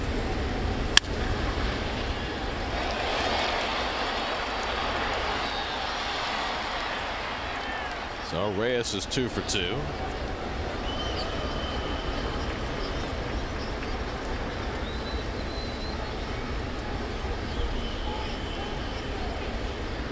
Well, I don't know what he's putting his arms up in the air for. The throw was up the line or down the line. Here's Syndergaard, who has 4 hits, only 1 sacrifice this year, and he is squaring. Pulls it back, thinking about trying for the butcher boy. Ball 1.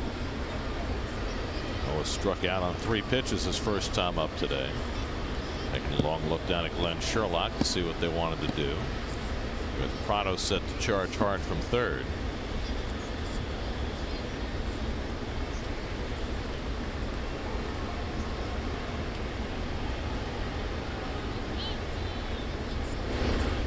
Soft toss to first.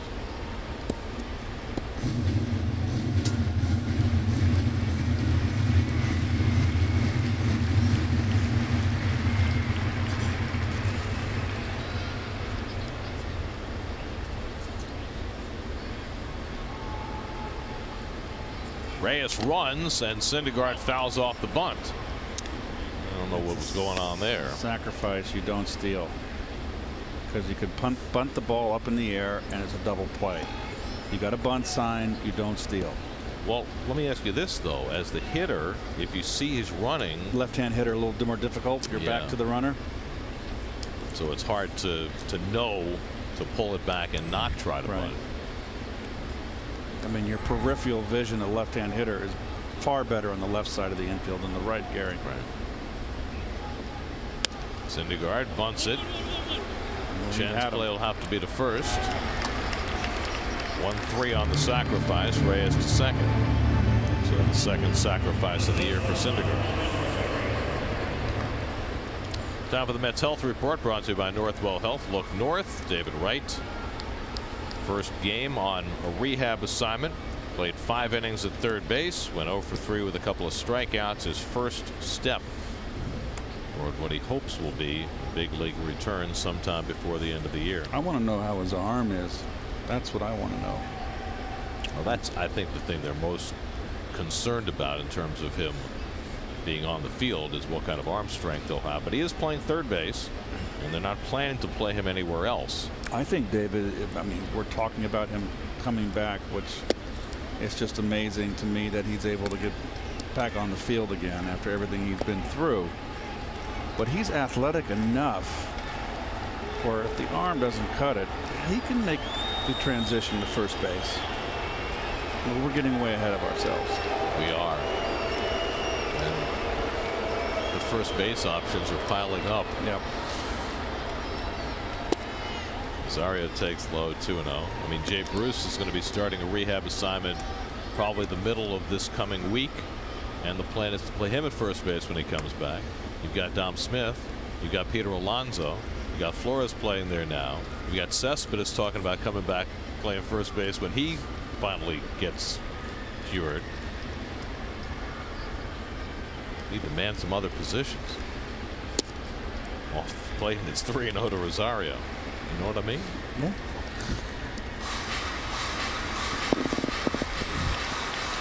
Austin Jackson on deck. Rosario's already walked twice today, and Chen's behind him 3-0. This would be a headline.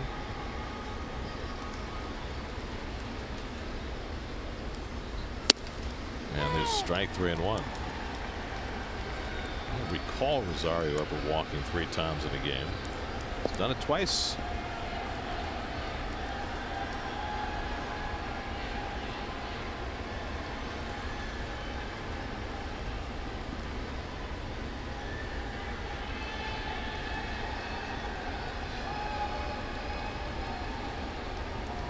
Three-1 coming.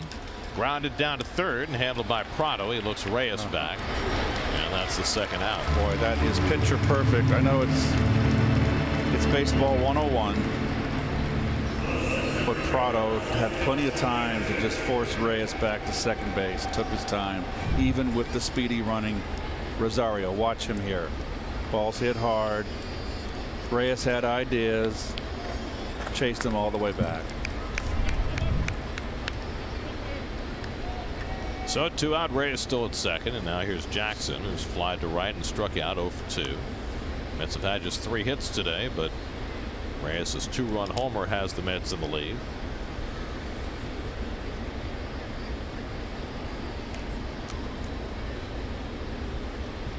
We mentioned Chen and his difficulties after he gets 2 times through the batting order. 3rd time through and beyond, they are hitting .371 against Chen this year. .222 first time through, .267 second time through, .371 after that. And now working on his 3rd time through. Jackson fouls away, 0-1. I think the rain has passed through, Gare, and you can see downtown now. Does that mean they're going to open the roof? They will not open the roof. They don't do that here. You know where they used to do that was in Houston, when we used to go there regularly. When they played night games in the summertime, they'd start the game with the roof closed, and then about the 6th inning they'd open it up because, you know, the evening got cooler. That was a nice touch. I don't know if they still do that in Houston. Of course, we don't go there regularly anymore. What a shame. We went there last year right after the hurricane. That was yes. That was a very interesting time to be in Houston. Shame Houston's out of the National League. Just throwing all tradition in this game to the wind. And a half swing, and Jackson went around. It was nice when the Reds were the first team to play every year, and Cincinnati had the parade downtown, and they always were the only team that played. They still have the parade, they just don't have that exclusive first game anymore. It used to be Cincinnati played first in the National League, and Washington played first in the American League back when the Senators were in the AL. It was the presidential opener, while Cincinnati had the traditional first game opener in the NL. Right. But that's a long time ago. Talking about 50 years ago. Gotta stay with it. Yeah, well, we do our best. Well, not necessarily. We don't have to like it. I mean, you're a hip dude. I think so. Well, I think, you know, now that you're a social media king. Well, and I've got my red shoes, my red Turkish shoes. And the Angels want to wear your red shoes.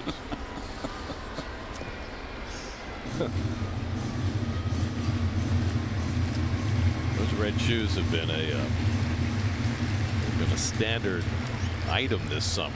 Well, I don't like to wear socks, and I can wear them without socks, and I'm barefoot right now. I do the games barefoot. I'm not sure if that's too much information. Well, Jackson down on strikes, and that probably saves us from having to look at Keith's bare feet. 6 strikeouts now for Chen. Of course, you can see the shoe without having to see the foot. So there's his Turkish red shoe. yes, bought them in Charleston, and everybody calls them slippers. They're not slippers. They look very comfy, Keith. Halfway through, 3-2 Mets.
Out of town scores brought to you by Altice One from Optimum. We'll bring him back in a moment. Chris Sale off the disabled list. I guess he's okay. 5 innings, 1 hit, 12 strikeouts. Red Sox trying to go to 50 games over 500 with a win today. Braves leading the Brewers behind Sean Newcomb. Ronald Acuna with a home run. 1-1 to Wei-Yin Chen leading off in the home fifth. Braves are a game back of the Phillies in the East, a game ahead in the wild card race. Game ahead of the Dodgers and the Diamondbacks, who are tied for first place in the West, with the Rockies just a game and a half behind them. The Dodgers lost a heartbreaker to the Rockies last night, and it was telling. As Chen strikes out, 5 strikeouts for Syndergaard, because the Dodgers had a 2-0 lead going to the bottom of the ninth. They're without their closer, Kenley Jansen, so JT Chargois tried to get the save and gave up a walk-off 3-run homer to Ryan McMahon. Second straight night, McMahon hit the go-ahead home run. This one a walk-off. And so the Rockies, who had really been struggling, now find themselves just a game and a half behind, and as you see, 2.5 out in the wild card. Rafael Ortega fouling one off, so everything is getting much closer in the National League. The Brewers gained ground on the Cubs yesterday. They're just 2 games back in the Central. The Cardinals have begun to play very well. They're now 15-9 under Mike Schilt, and they're only 5.5 back in the Central. Fastball for a strike, and it's 0-2. So all the races in the National League, all 3 divisions and the wild card, are as tight as they could possibly be.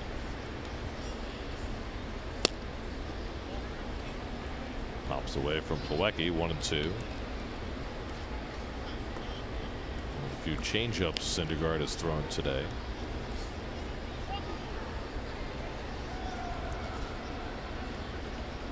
Starting his 3rd time through the batting order against Rafael Ortega, who's 1 for 2. And he gets a weak foul ball.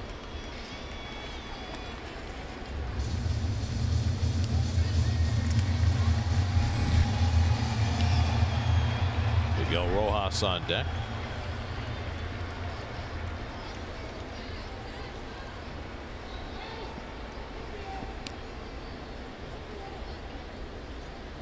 One-two coming, and it's in tight. 98, 2-2 to Ortega.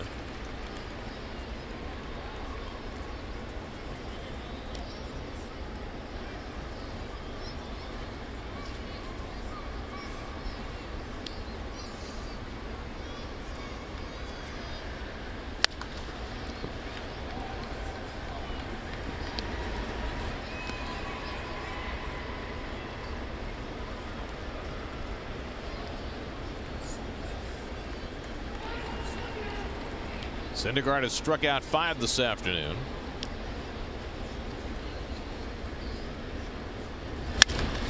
Up the middle, and Ortega's got his 2nd hit of the day. And Rafael Ortega having a nice day. Pitches down, Garrett's where he likes it.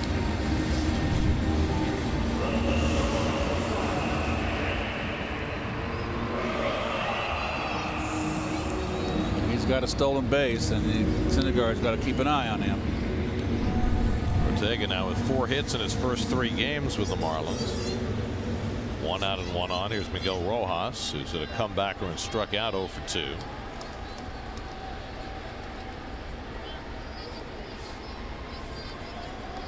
Ortega's got a lot of speed.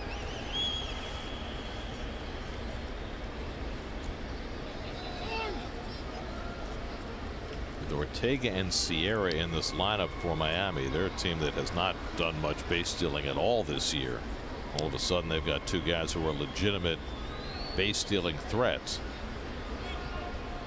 In fact, the Marlins are last in the National League in steals coming into the day.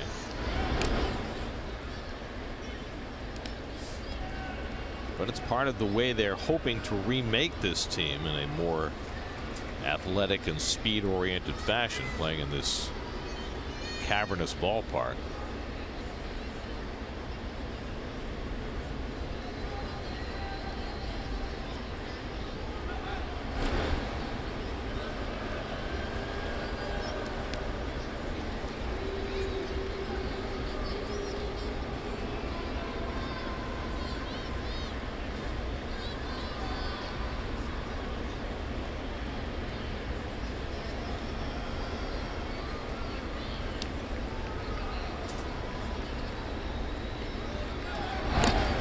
Syndergaard paying close attention. He's already given up 1 steal today to Ortega.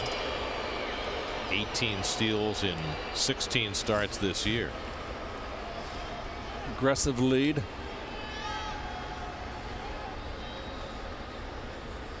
He's going. Plawecki's throw, not in time. Second stolen base for Ortega. Well, that puts the tying run in scoring position. If Derek Jeter and this organization are looking for more athleticism and more speed, the Mets have also come out and stated that they're looking for more athletes and speed. Maybe the game is kind of coming around again. I mean, you can do a lot of damage with speed at the top. Well, watch what the Braves have done with the 2 youngsters at the top of their batting order. Rojas shoots one foul, and it's 0-2. I mean, power is great, but power can only take you so far. Well, you have a one-dimensional lineup. You know, you can have a multifaceted lineup. You know, the old-fashioned, the way the game has been over 100 years, the guys that set it up for the big bombers. Plus, when you got speed on base, you're more inclined to get a fastball if they're worried about stolen bases. Grounded to short, runner advancing. And Rosario throws out Rojas as Ortega goes to third, 2 out. Well, the other piece is that if you have more athletic players who can run the bases, you're also likely to have a better defense. And I think that's something that's also with the teams that are more ahead of the curve, understanding that, you know, after an era where defense was not being valued, it is being highly valued now. Well, I'll wait till after the pitch. I can add a little something to that, Garrett, just to, you know, Exhibit A. And again, my mentor Lou Brock told me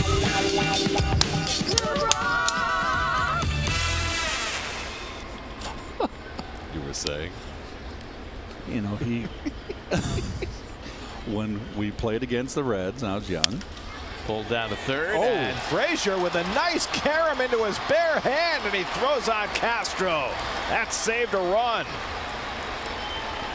We'll get back to Lou Brock in a moment, but how about Todd Frazier?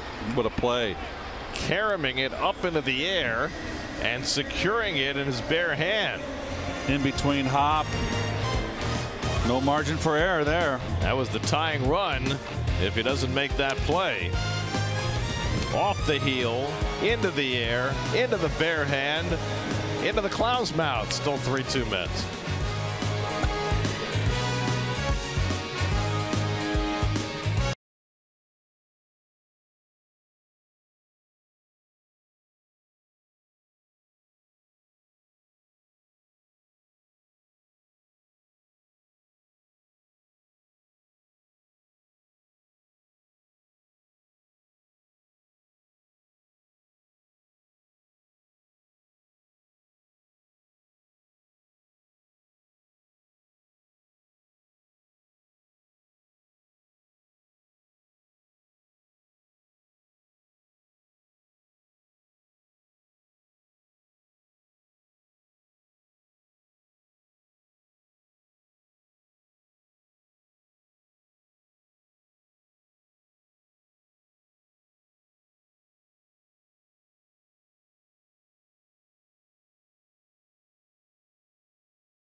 We go to the 6th inning. Mets with a 3-2 lead.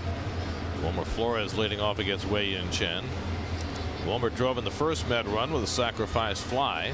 Hit a comebacker his second time up. And he takes away 2-0.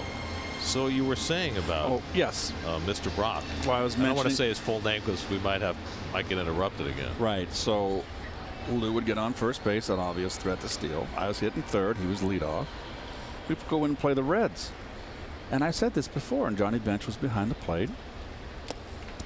And reputation of throwing runners out. And Lou, before the game, told me the first time he came in and played the Reds, and he said, "Look, you're going to get a fastball. Johnny Bench is going to worries about a reputation for throwing out runners. He's going to put down number 1 when I'm on first base. Don't wait for me. Don't take a pitch for me. You get a fastball to hit, and you are." Take a rip at it. So that's my fortification to my point I made. Like Wilmer knowing he was going to get a fastball on 3-0 and swinging. Exactly. Now, if you have someone fast on base, you're going to get more fastballs because you're a threat to steal.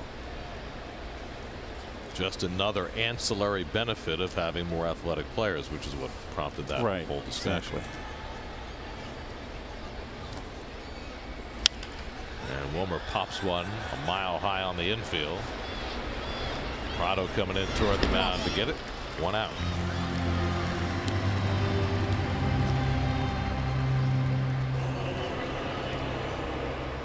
So Wilmer retired. Now Michael Conforto, who struck out and flied out 0 for 2 today.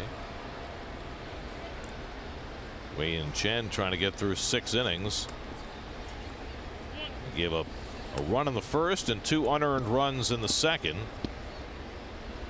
Only 2 hits since, as his team has fought back, and Conforto bends out of the way.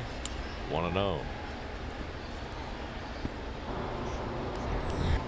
Marlins start to get the bullpen going. Eliezer Hernandez first man up.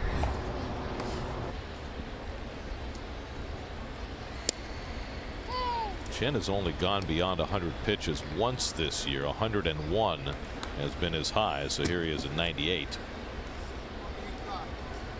Prompting bullpen action.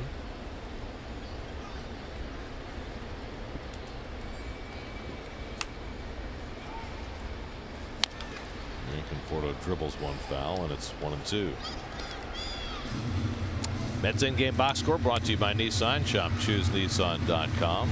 Flores with an RBI with a sac fly. Reyes a 2-run homer amongst his 2 hits. And that has the Mets and Syndergaard in the lead despite just 3 hits on the day. Mets had just 6 hits in 11 innings last night. Oh, look at that. That's drilled to deep right field. Forget that. That is way out of here. Michael Conforto clubs one over the right field wall. Down in the count 1-2, and he got a pitch to hit, and he slammed it. Number 15 for Conforto, and the Mets again have a 2-run lead. It's 4-2.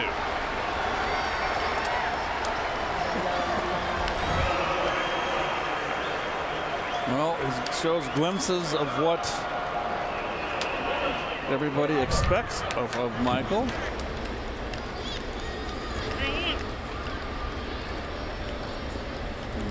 Cutter right down Broadway, and you should take advantage of that. His 15th home run, 5 of them now against left-hand pitching. Beautiful balance here. Hanging cutter, let it come to you. Hit it right up at the plate. Very well done. Well, the Mets have gone 4 straight games without a home run. Now they've hit 2 this afternoon. Reyes and now Conforto. First time they've gone 4 straight games without a home run in more than 3 years.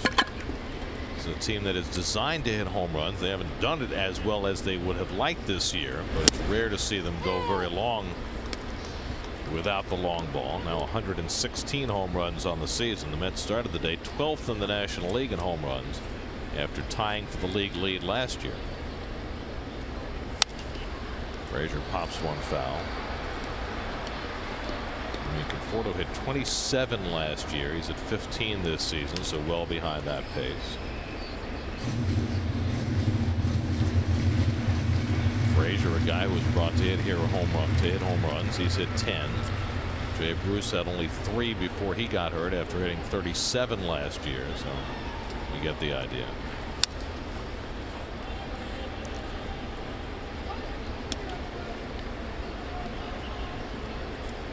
Ched now at a season high of 105 pitches.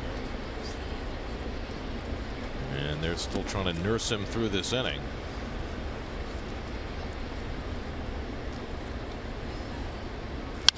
And Frazier gets under one. Pops it up into shallow left. And Rojas puts it away. 2 out.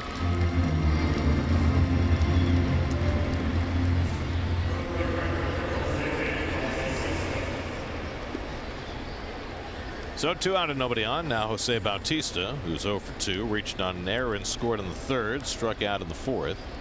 Just 2 hits in his last 36 at bats.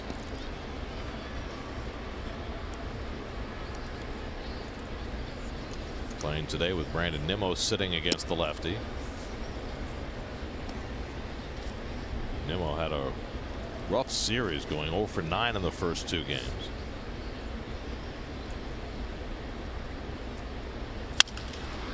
Right into the shift. Castro playing on the left side, throws him out, and that retires the side. Conforto's home run stretches the Mets lead 4-2 in the 6th.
Event, year-end event. It's the year-end, and it's an event. Marlins with 6 hits against Noah Syndergaard today. Castro and Holiday with the runs batted in. Mets have a 4-2 lead as we go to the bottom of the 6th. Syndergaard's been able to keep his pitch count at a minimum, just 62 pitches through 5 innings. He hasn't walked a batter, struck out 5. Brian Anderson leads off against him in the 6th. Anderson, a base hit to right center his last time up, 1 for 2 on the day. And he takes the curveball off the plate for ball 1. That first pitch curve has been something that DeGrom has thrown very effectively this year. Gotten it over for a strike like 80% of the time. Hasn't quite worked as well for Syndergaard. Gets a little dribbler up the line and pounced on by Plawecki. Anderson retired for the first out.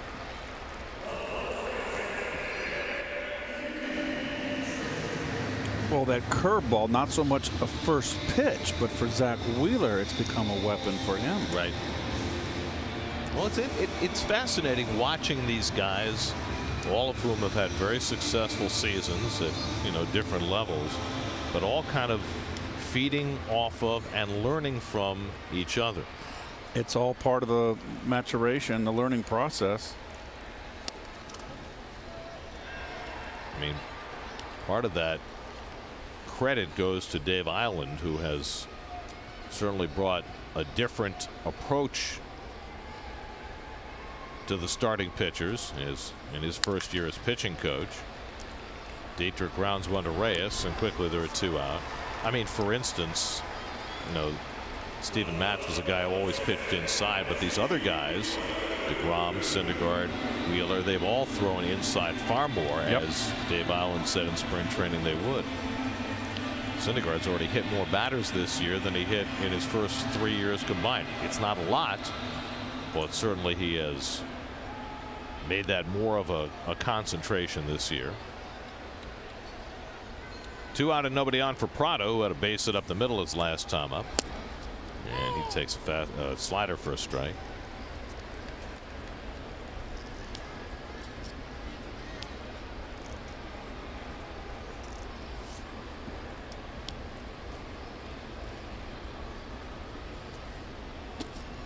And the curveball misses, 1-1.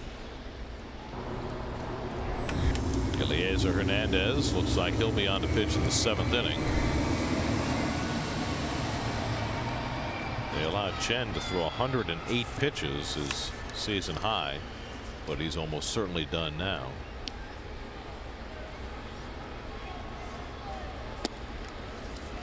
Prado has to move his feet.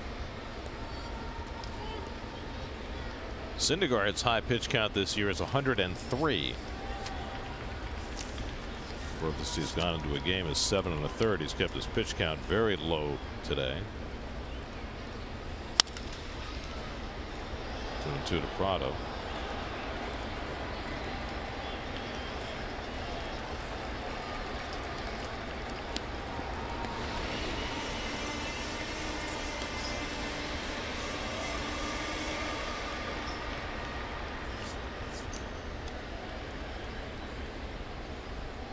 Two coming, and it just missed inside. Full count. A rare 3-ball count for Syndergaard. In fact, it's his first 3-ball count of the day, with 2 out in the 6th. And it's outside, ball 4, and Prado's on with a 2-out walk. Mets starters have been walking very few lately. In fact, in their last 13 games, that's only the 12th walk by a Mets starting pitcher. Now Holliday, who drove in a run with a base hit his last time up in the 4th. 1 for 2 on the day.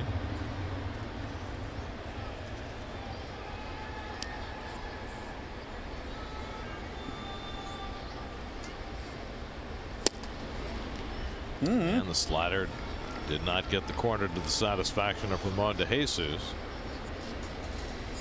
Marlins doing maybe a little better job later in this game of laying off that slider.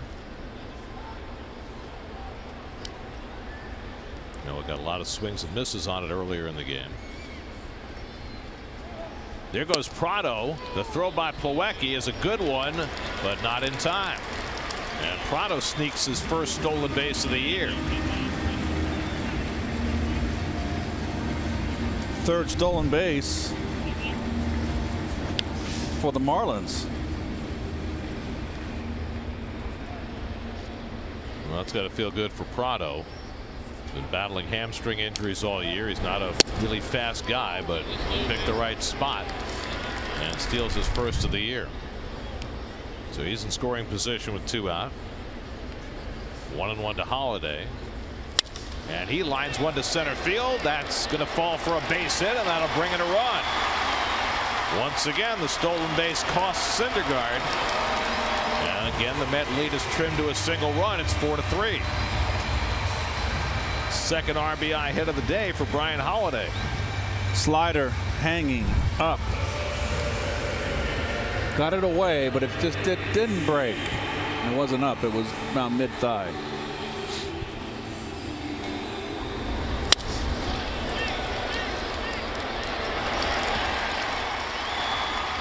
Well, the Marlins have scored three runs today. 2 of the 3 have come after a stolen base. Little dribbler back to the mound off the bat of Sierra, and the wide throw pulls Flores off the bag. Well, that's what speed will do. Sierra can fly going down the line, and Noah hurried the throw and threw it wide. Wasn't Noah just hesitated a couple beats coming off the mound in that ball here? And then he barehanded it. And then he held on to it too long. Watch him react to the ball. Slow reaction, was it not? Yep. And then he rushed the throw. So it's an error charge to Syndergaard. That keeps the inning alive. Dave Almond will come out for a conversation. JT Riddle is going to come up to pinch hit with the pitcher spot due.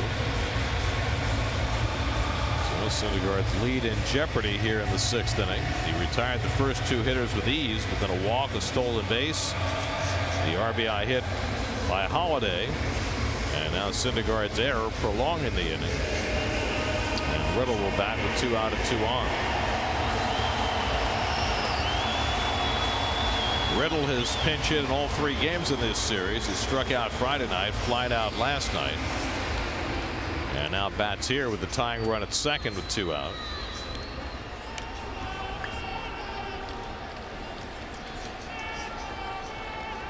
Holiday at second, Sierra at first with 2 out. 7 hits now against Syndergaard.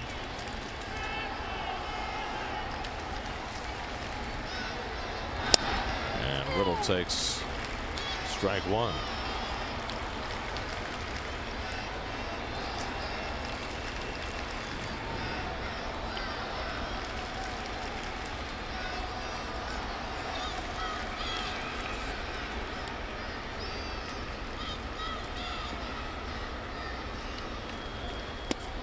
In many ways, this is a typical Noah Syndergaard 2018 start. More hits than you'd expect. Periods of dominance, but the stolen base really hurting him. No, that's something that he's going to have to contend with, Gary, I think, the rest of his career. Fortunate not to be pitching in the 70s and the 80s. But then again, if he was, he would be much more adept at holding runners on.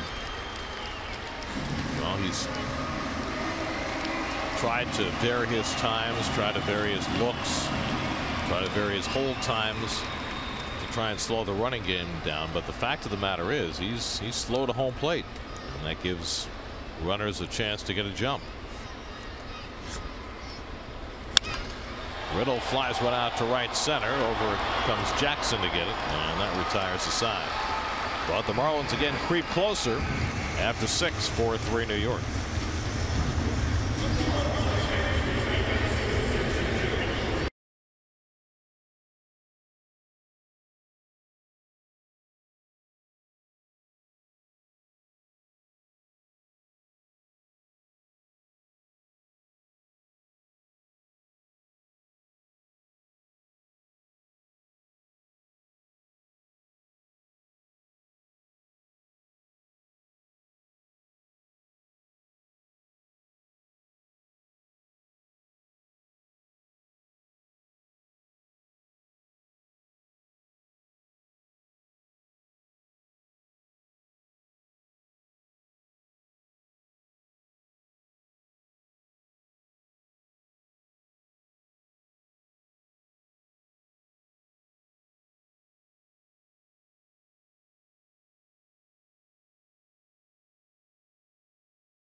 To you by Nissan. Get to Nissan for big model year-end savings on the last of our 2018s. Shop ChooseNissan.com. Seventh inning in Miami. Eliezer Hernandez comes out of the Marlins bullpen for the second straight day. Big, tall right-hander. A little more hits than innings pitched. Left-handers kind of feasting off of him. At 309, too many walks. Noah Syndergaard's given up 3 runs over 6 innings. Mets have gotten him the lead, and he's held on to it despite some bobbles. Only 80 pitches through 6 innings, so he should be good to continue. He's due up third in this inning. Kevin Plawecki leads off and takes a fastball for a strike. Reyes, who's had a big day, is on deck, and then Syndergaard. So Wei-Yin Chen out after 6 innings, allowed 4 hits, 4 runs, just 2 earned. He walked 2, struck out 6, a wild pitch, couple of home runs, 108 pitches. Chen's on the hook, but didn't pitch badly today. Brandon Nimmo around the bat rack. Are they gonna bat for Syndergaard at 80 pitches?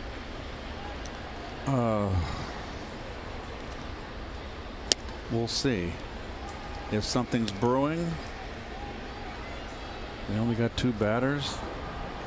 You know, it's always good to look ahead, be prepared. You never know. Well, nobody up in the bullpen as of yet, but Syndergaard is not getting his helmet on, which is probably a sign that he might not be batting. Well, you got a right-hander in there that maybe you want to get your left-handers ready. That you got the lefty out of the lineup late in the game. Well, there's certainly no clue on either end because Syndergaard's not getting ready to hit, and there's nobody up in the bullpen. So I don't know what to think. Yeah, now he's heading to the helmet rack. So there you go. Yeah. It's just late in the game, and Brandon's always getting prepared. He's always thinking. And Plawecki takes strike 3 called. Fastball on the outside corner, and Plawecki unhappy with Ramon De Jesus. Gotta be careful if you're a catcher. To get the umpire too perturbed at you. I think, well, Plawecki's been behind the plate and has known how. This is a strike, I believe. And that's just, you know, it's paint your wagon. But Plawecki's been behind the plate knowing how he's called the game at least the 6 innings with Syndergaard. So maybe it's a pitch he hasn't called a strike. And maybe he's saying, you know, you haven't called that for our guy. Call it for both sides. That's usually, you know. That was a perfect pitch by Hernandez. Properly called a strike. Yes. Reyes 2 for 2, including a 2-run homer, batting right-handed today. Now up from the left side for the first time. And there is Syndergaard on deck. So no danger of him coming out.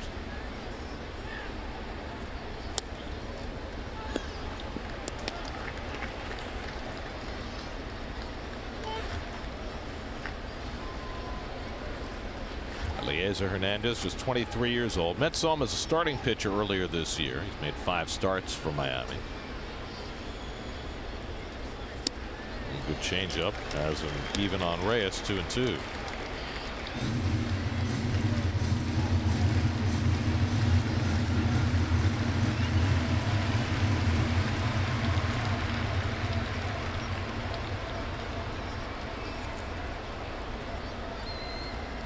And Jose flies one out to right center. Over comes Anderson.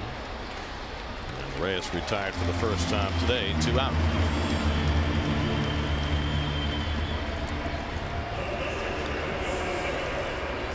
So now Syndergaard, who has a strikeout and a sacrifice today, 0 for 1.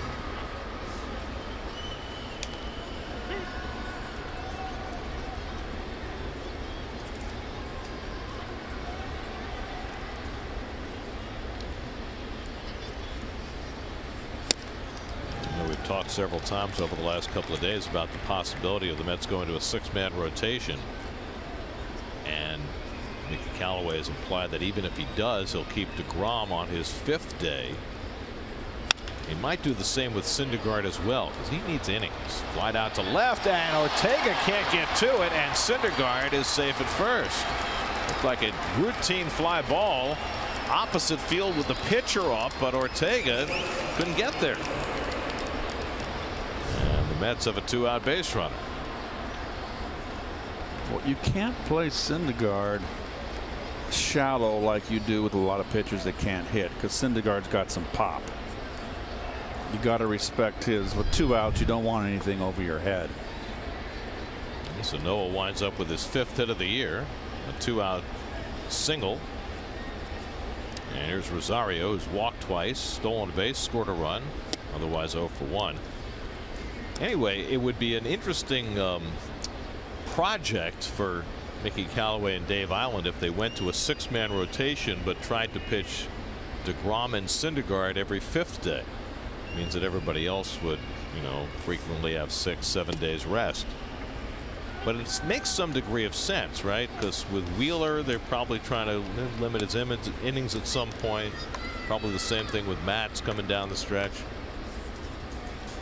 And that way you maximize the innings for DeGrom, who's competing for a Cy Young, and for Syndergaard, who missed so much time because of injury.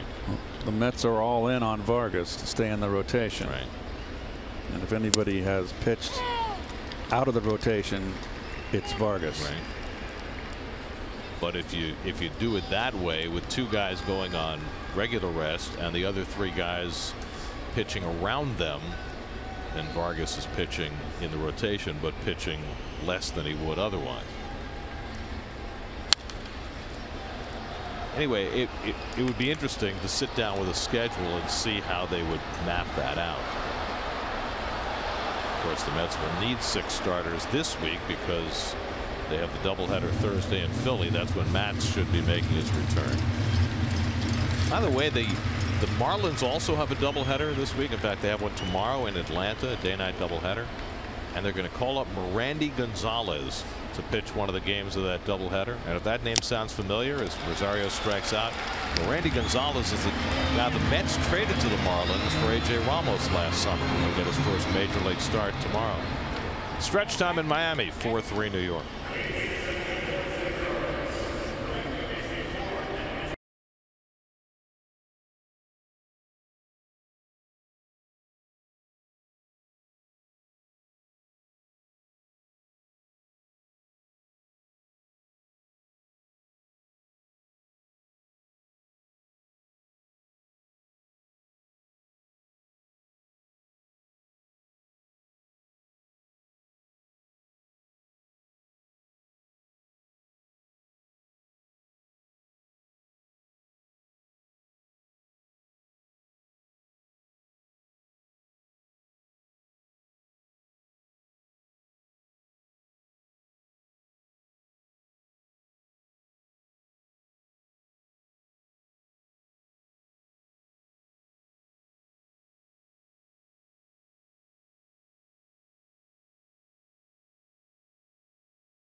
Cigar making.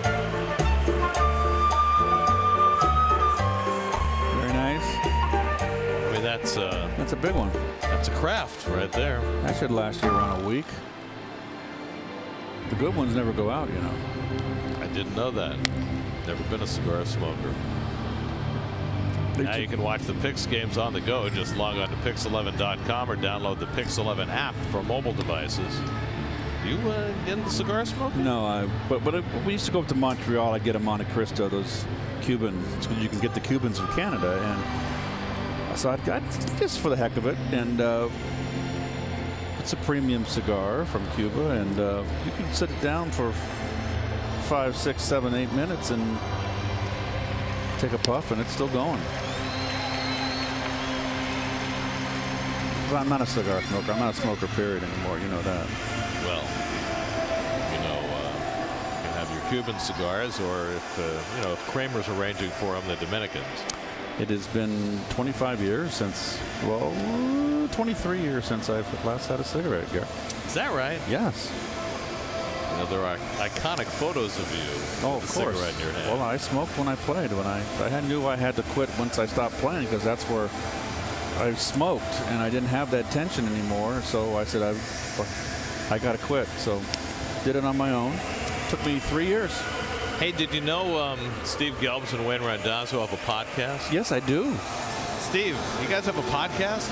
Yeah, I'm glad you've heard. I actually think that Keith listened to the last one. I did. Yeah, that's the one I want to talk about right now, and partly because there was a lot discussed about Keith Hernandez in it. We spoke with Ed Lynch, the former Met pitcher who pitched for the team from 1980 until he was traded midway through the '86 season, and I thought he said something that was very interesting about the difference between losing teams and championship caliber teams. And he would know those early '80s teams were so bad, but he said when you're on a championship caliber team, losing is unacceptable. It's a personal affront, and that's why more than anything the trade of Keith was so critical for the Mets franchise, because for him, for you, Keith, losing was not acceptable, and if there was an issue on the field, if someone made a mistake, somebody was going to have to answer for it. And so as we watch two teams, the Mets and the Marlins, who certainly want to get back to the winning ways sooner rather than later, how critical is having someone and bringing someone like that into the fold, especially in this day and age when things are a little bit different? Well, veteran leadership is so critical, and you know, Frank Cashin always told me that that's what that he made the trade for Frank Robinson from Cincinnati to the Orioles, and he said we knew we were getting an MVP caliber player in Frank Robinson. What we didn't know, and we realized within 2 weeks, 3 weeks of spring training, was that we were getting someone that was tenacious and a leader. And he kind of told me that they recognized that around 2-3 weeks into spring training in my first spring in '84. Rolled toward the right field corner and hooking foul.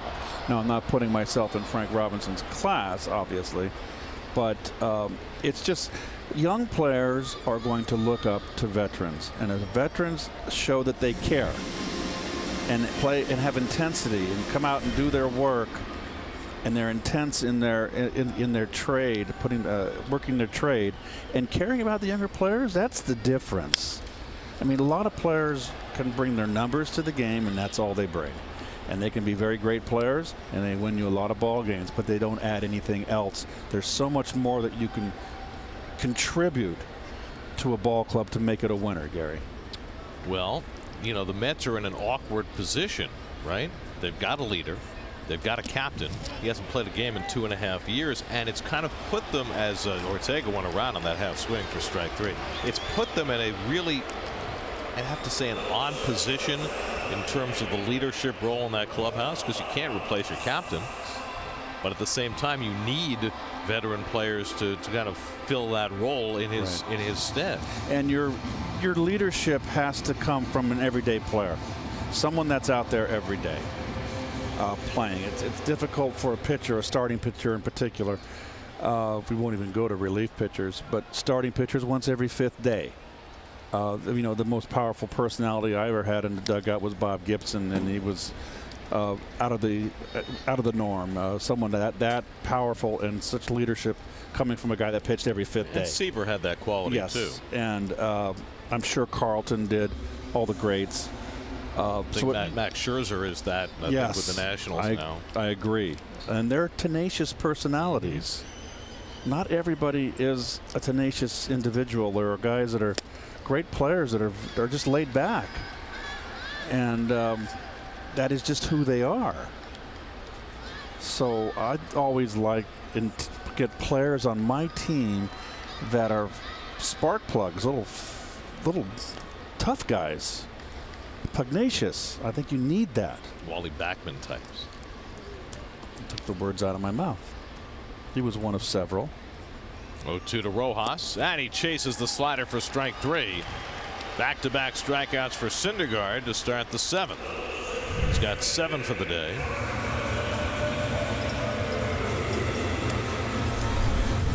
Another example, Gary, is Pete Rose. I mean, to me, he's the quintessential of my generation. Even though Pete was 10 years before me, but I got to play 10 years against him. The Philadelphia Phillies, that team that was so laden with talent, Mike Schmidt, Luzinski, Carlton, they never would have won if Pete Rose didn't put on a Philly uniform. Here's Starlin Castro taking a strike. Castro's driven in a run, 1 for 3 on the day. Syndergaard hit a little bobble in the last inning. His throwing error cost him a few pitches, but he's still at 90 pitches with 2 on the 7th. Not bad at all. And now ahead on Castro, 0-2, and that slider has come back with a vengeance.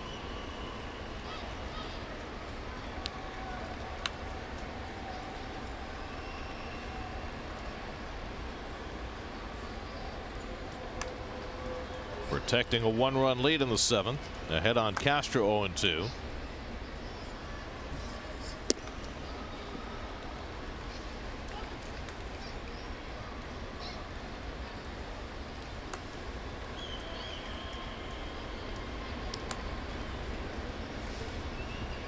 One-two coming, and he runs the fastball inside. 2-2. Just missed. That was a strikeout pitch if he hit the corner. Just missed. We've had movement on that 2-seamer sometimes costs him. Yep, that's why I'd like the dart. Put a little something extra on it. Straight 4-seamer. 2-2. And Castro just got a piece, and a piece of Plawecki as well. Yeah, Plawecki, I think, got it on either the forearm. Maybe I'm wrong. It looks like the leg. Oh, there it is again. Remember, he got it the other night on top of the thigh, and that left thigh. So it found the same spot.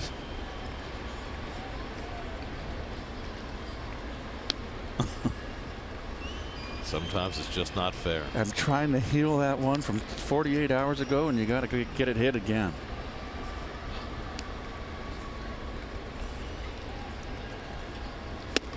And another fastball rides inside, so after getting ahead 0-2, Syndergaard goes full on Castro.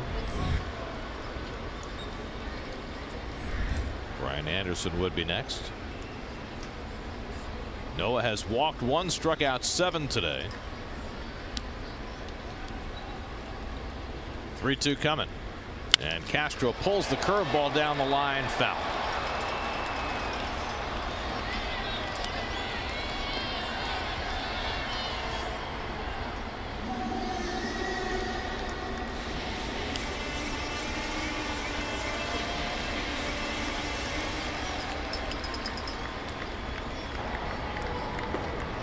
Zellman just started to toss in the Mets bullpen. 8th pitch coming from Syndergaard to Castro, and it's low, ball 4. So a 2-out walk. That's what got Syndergaard in trouble in the last inning. Pretty good at bat by Castro. That's his 2nd walk of the day. Dave Island out for a conversation. So now you got Castro, who can swipe a base, carrying that tying run at first. Noah's been victimized by the steal today, 3 of them, and they've cost him 2 runs. Especially a really good at bat, particularly after Syndergaard at top of the order just mowed right through the first 2 hitters with 2 strikeouts. He got ahead on Castro 0-2 before he worked out the walk. So Castro on base for the 2nd time today. He's got 5 steals and 6 tries this year. Brian Anderson coming to the plate. Anderson 1 for 3 on the day. Zellman throwing harder now in the Mets bullpen. Syndergaard trying to wind his way through this 7th inning. with a 1-run lead.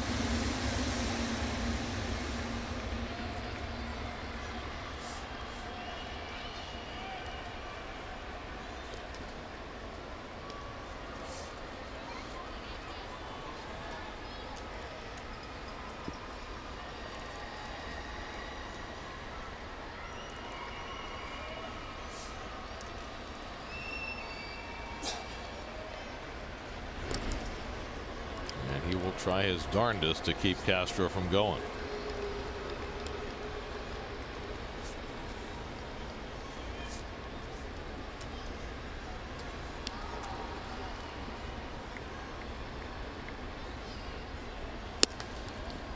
Anderson takes one off the plate for ball 1.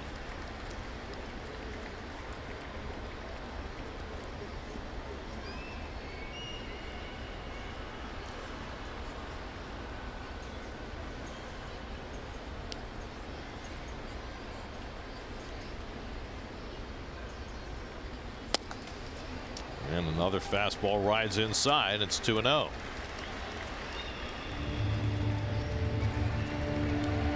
This will definitely be his, well, last batter. Ends on a good note. So rear back and get him. Certainly not going to go beyond this inning. About to throw his 100th pitch.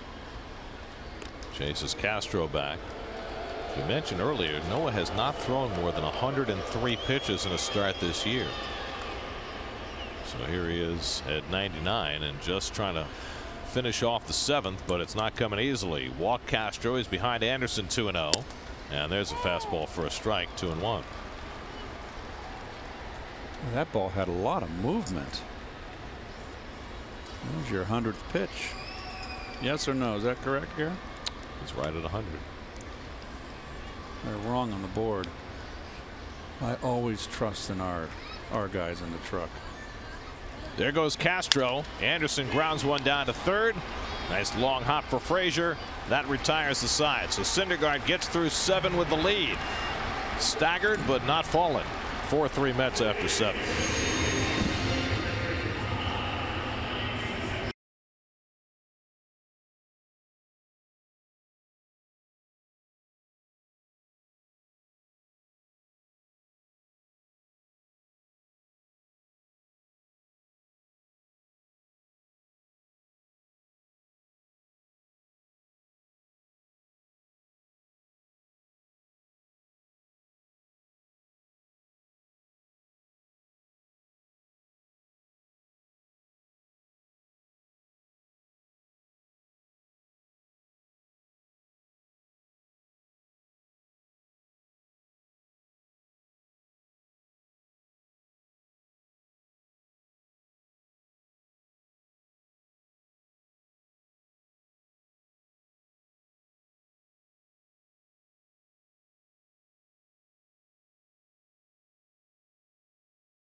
Phillies. Coverage begins at 3:30 with Spectrum Picks pregame right here on Pix 11, New York's very own.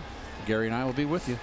Spectrum Picks pregame is not easy to say. It is not, and I didn't say it you properly. handled that very well. I thought I kind of botched it, but folks get it. We're in the 8th. Austin Jackson leading off the 8th. Facing Eliezer Hernandez, who worked a scoreless 7th, pitching a 2nd day in a row. Well, Syndergaard was, again, typically in 2018, not dominant, but good enough that he will probably be leaving with the lead.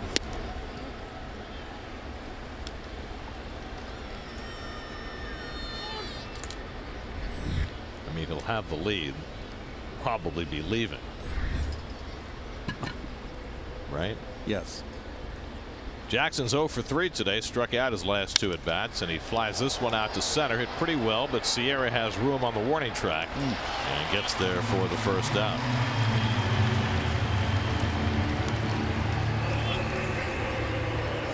So Jackson flies out, 1 out in the 8th. And now Flores. Wilmer drove in the first run today with a sacrifice fly. Mets have led all day long. Reyes hit a 2-run homer in the 2nd. Marlins got within a run. Mets tacked one on in the 6th on the Conforto home run. Marlins got that run back in the bottom of the 6th.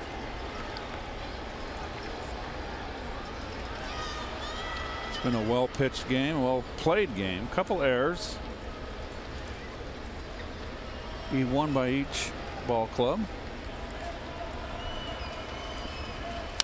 Ooh, hanger, Wilmer. I can tell Wilmer wants that one back. Marlins error cost him. That was the drop throw by Dietrich in the 2nd. Yes. That opened the door for the Reyes home run that put the Mets in front. You're right.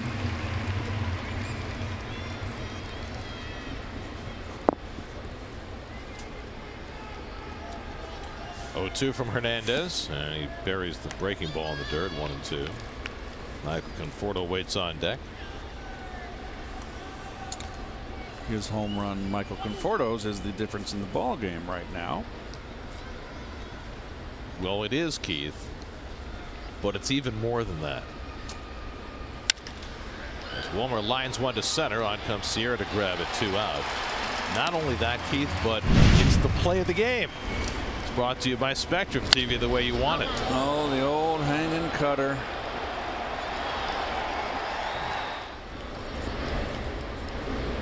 '15th home run for Conforto, his 5th against a left-hander. That's most home runs against lefties of any Met this year.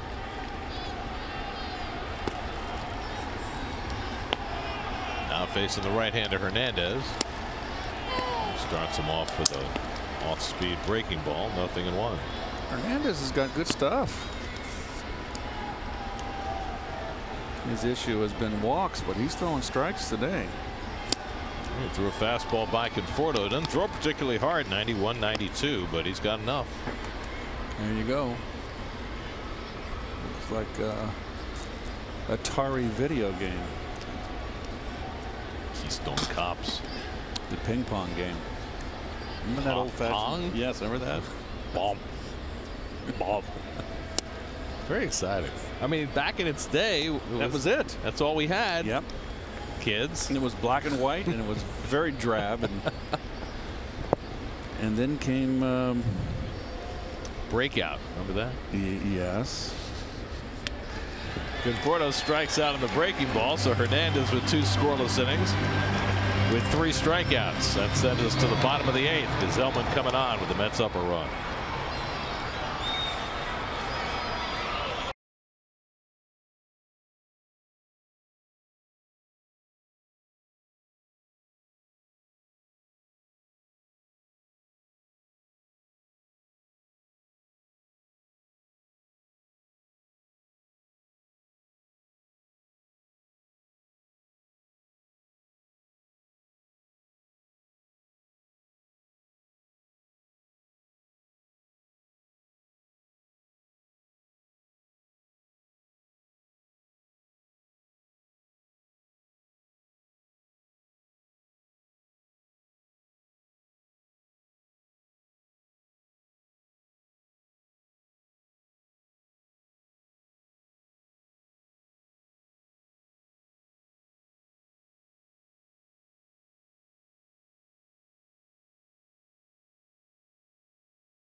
Robert Gsellman will make his first appearance in the series. And will he be going for a 2-inning save? We will find out. But he's certainly here to hold off the Hordes with this 1-run lead. Well, the Mets bullpen, despite taking a loss last night, has been very, very good in the month of August. 1.65 ERA. Derek Dietrich leads off in the bottom of the 8th for Miami, and takes a fastball strike from Gsellman, who last pitched on Wednesday against the Reds. Finished off the shutout of Cincinnati and Jacob deGrom's start. Dietrich is 0 for 3 today, 1 for 11 in the series. And he goes after a slider and misses, and it's 0-2. Syndergaard went 7, allowed 3 runs, 7 hits, 2 walks, 7 strikeouts, 101 pitches. His ERA went up a couple of ticks from 3.17 to 3.22, but he's in line for his 8th win against 2 losses, which is pretty good for a team that's 18 games under 500. Noah's also had a knack of pitching well after his team loses. 9 prior starts this year, 4-1, 2.89 after a Mets loss. Javi Guerra up in the Marlins pen. Dietrich fouls it away, and it's 1-2. Guerra will be his 3rd time he come into a. Got the win last night. Well, they used almost everybody last night. Just 1 pitcher left in the bullpen in the game. The thing that's surprising is that they got a double dip tomorrow, so I guess he's saving his big guns for that doubleheader tomorrow in Atlanta. Well, they might also, swap out some relievers if they need to. That's right. I keep forgetting how they can do that today.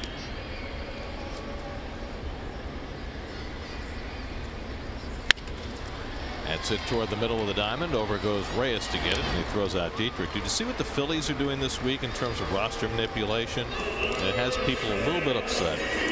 They took Zach Eflin, who's one of their starters, pitched well for them this year, and they sent him to the minor leagues after his last start. They're going to call him back Thursday to pitch against the Mets because you can add the 26th man for a doubleheader. So he doesn't have to stay down the full 10 days. Normally when you option a guy down, he has to stay down for 10 days. So they took a guy who, has been on the big league roster all year. He's been one of their main starting pitchers. He loses days of service time and salary to manipulate the roster. And folks in Philly are a little unhappy about that. Some folks, anyway. I think Eflin's not happy either. Oh, exactly. But Mets will see him on Thursday when they play the Phillies in that doubleheader. That rule was never in effect when I was playing. 26th man, no. I think got to get rid of that. That's relatively. Okay, you got 12 pitchers. Some people have 13. To get rid of that, that's ridiculous. If you're a manager, manage your bullpen. I actually don't think it's a bad rule, but I don't like being able to manipulate your roster that way. It should be a guy who's been in the minor leagues, not a guy who you're sending down for a few days to, to move people around. Nice play by Rosario, but doesn't have enough time to throw out Prado. Rosario with the belly flop to his left, but Prado able to beat it out for the infield hit. Yeah, that puts the tying run aboard. Second base hit for Prado. Swung the bat good last night. Looks like he's kind of getting in gear.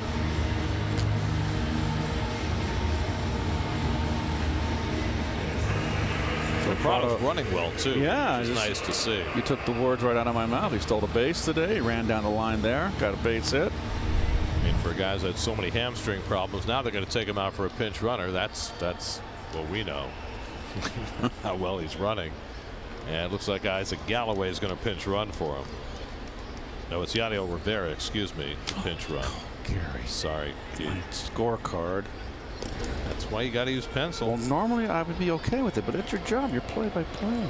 You're supposed to know those things. I apologize profusely. I have extra whiteout if you need it. So Rivera, the pinch runner, carrying the tying run. Brian Holiday's already driven in 2 runs today after driving the game winner last night. Remember, Don Mattingly on his bench remaining as Real Muto is his last man standing, and that's a pretty good guy to come off the bench if you need a base hit. Checking the charts. They've all got the charts. Some guys have binders.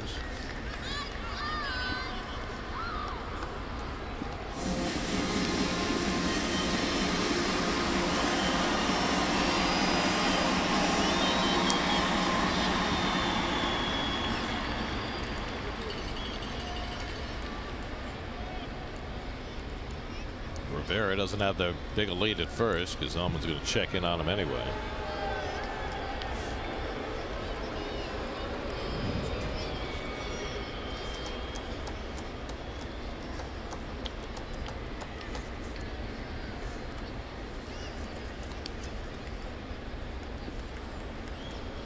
He's running. Holiday hits a slow grounder. Rosario circles in to get it. He'll get the out at first. So Rivera was running. Don't know if it was a design hit and run play or not. But now the tying runs at second with 2 out. And now Magneri's Sierra will come to bat.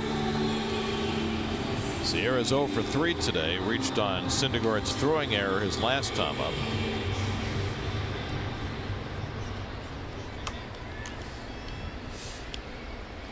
And JT Realmuto is out on deck to pinch hit. Sierra takes a knee-high fastball for a strike at 97 from Zellman.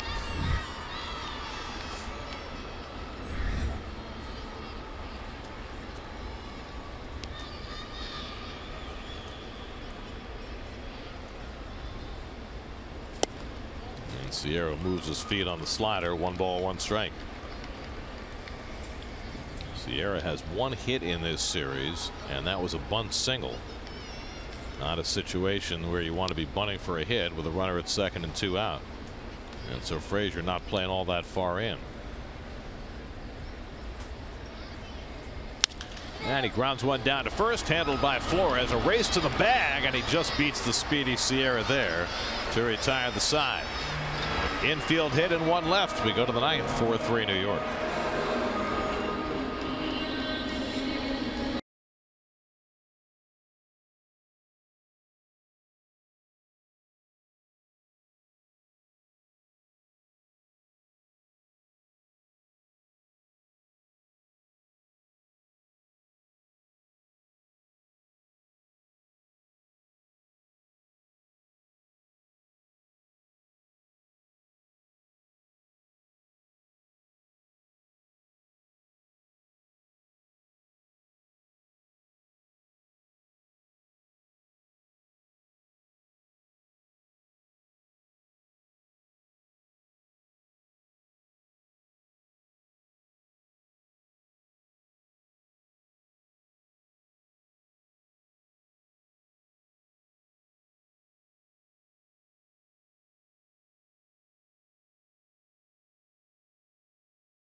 Eliezer Hernandez, who's working a 2nd straight day, is going to be asked to go a 3rd inning in relief.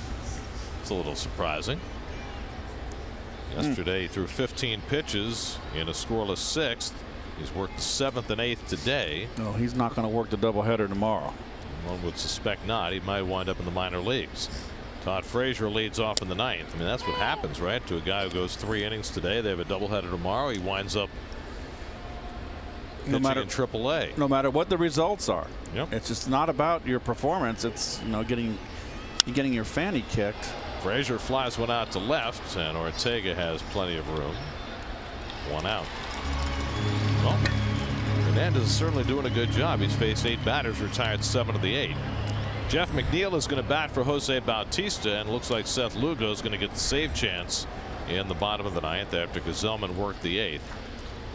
Callaway's been talking in recent days about limiting the number of multiple inning stints for Gazelman and Lugo, and he was a perfect example of that.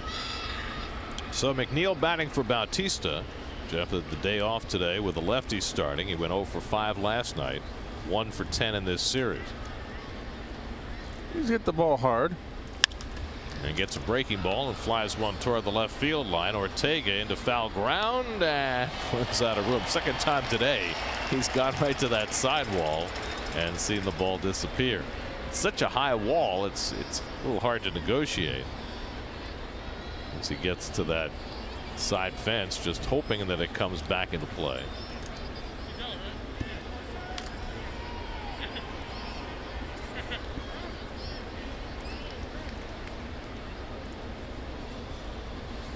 I think the Marlins dugout was asking whether maybe it was fan interference, whether a fan had reached over the railing into the field of play. The Marlins do not have a challenge left. They lost their challenge earlier. They would have to ask for a crew chief review if they want this to be looked at. Did a fan reach over the railing and prevent the catch?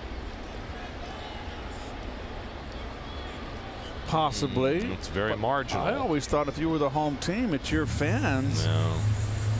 See, there's no guarantee that ball wasn't going to hit the railing or the sidewall anyway. The umpires will talk about it and decide whether they want to go to Chelsea for a crew chief review. And apparently they will. See, I just don't like this. See, this is the thing. If you're supposed to have only one challenge, the umpires had no intention of reviewing this. Then don't say no. I stand by my call. So why should Mattingly be able to convince the umpires? Agreed. To basically give him a second challenge, which is what they're doing. I don't like the whole rules about the managers and the challenges anyway, but this just makes a mockery of it. So there's the fan with the glove. He reaches.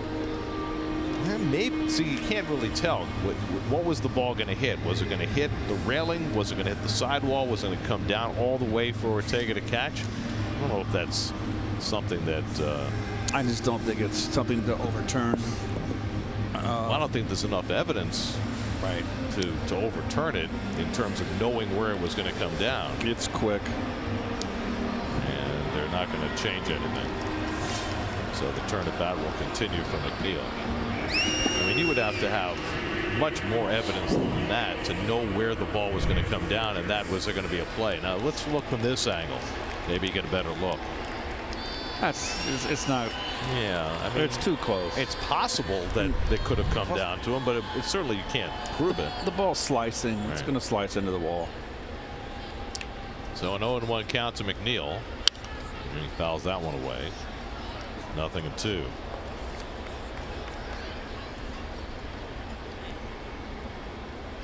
Looks like the Diamondbacks are going to put up a win today. They're up 8-2 on Cincinnati in the 9th. They started the day tied for the West lead with the Dodgers. Ooh, Milwaukee came back on Atlanta again. Dodgers are down 1-0 to the Rockies in the 3rd. You mentioned the Atlanta game. The Brewers have been scoring a lot of runs in that series.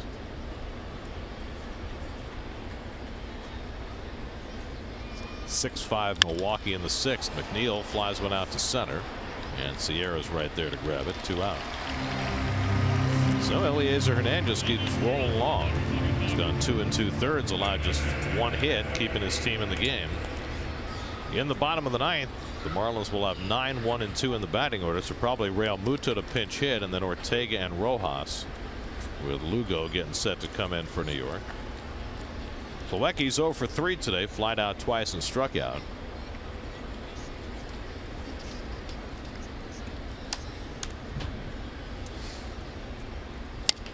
Little number right back to Hernandez. So 3 scoreless innings of relief for Eliezer Hernandez, and we go to the bottom of the 9th with the Mets protecting a 1-run lead.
Nimmo comes into play right field. He'll bat 9th. Seth Lugo is on to pitch, looking for his first major league save. How about that? And 40th game. He had 3 saves in his minor league career. They all came in 2014, pitching an A-ball in St. Lucie. And now Lugo with a crack at his first big league save. We talked about it earlier. Mickey Callaway's been spreading the wealth around. Gesellman's got some save chances. Blevins had some. And now Lugo getting his crack at it. JT Realmuto will pinch hit, leading off in the last of the 9th. Realmuto getting the day off today after catching the first 2 games of the series. Went 2 for 8, breaking out of what had been a fairly bad slump for the last week. Realmuto, then Ortega and Rojas in the last of the 9th. And Lugo fires up and in for ball 1. So once again, Don Mattingly burning through his bench. Still has Isaac Galloway left on the bench. You're right, my mistake. That's because I messed you up before. Realmuto fouls back the slider and it's 1-1. Because it was Rivera. Because I told you Galloway was the pinch runner. Right, it was Rivera. Right. Coming up on picks right after we're done here, it's the Picks 11 News at 5, even though it may be a little earlier than 5. And on SNY, it's WB Mason post game live. They're very flexible at picks. Realmuto cracks one to center, and he's got a leadoff hit. And so just like that, the Marlins get the tying run aboard with nobody out. And it appears as though Realmuto is fully out of his slump. So we'll see how the Marlins play it with Ortega, who's had a very nice day at the plate today. He's got a couple of hits, couple of steals. He's scored a run. Do they ask him to bunt in this spot with Rojas and Castro to follow? You got a pretty fast runner in Realmuto. We got a left-hand hitter that kind of handles the bat, doesn't strike out. Frazier's in on the grass. The old rule, which you don't know if it's still in effect. I think nothing's changed in this game. You play for the tie at home and the win on the road. That's what they say, but so many managers are less likely to bunt than they used to be. A couple of throws to first, and Ortega not giving away the bunt if he is planning to. Looking down to Freddie Gonzalez, his third base coach, to see whether it's on. Rojas has been a Met killer on deck.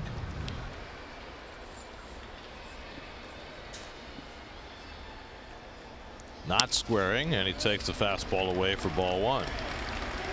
So at least on the first pitch, Don Mattingly not inclined to have his left-hand batter bunt. I wonder if he'd try to play hit and run in this spot. You could.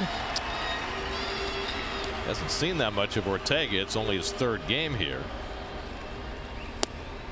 And now Lugo making things difficult on himself.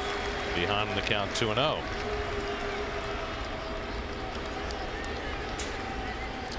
Lecky trudging out. Seth has been so good this year in every role he's been asked to fill, but this is a new one for him. And you just never know how a guy's going to react with a one-run lead in the 9th inning. Every pitcher I talk to says, no matter what you say, the 9th inning is different. Yes. It just is. Takes a certain breed of cat. Ground foul, 2-1. Certain breed of cat to thrive in a save environment. And you know, I'm coming from the time when the savers would come in this, you know, sometimes in the 7th inning, right, the 8th inning, men on base, and have to put the fire out and then get the 9th inning.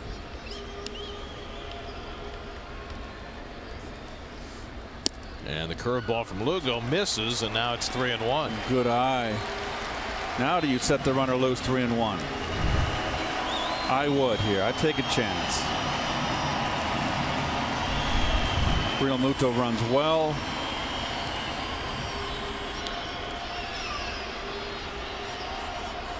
Nope. Not going. Ortega drills one foul.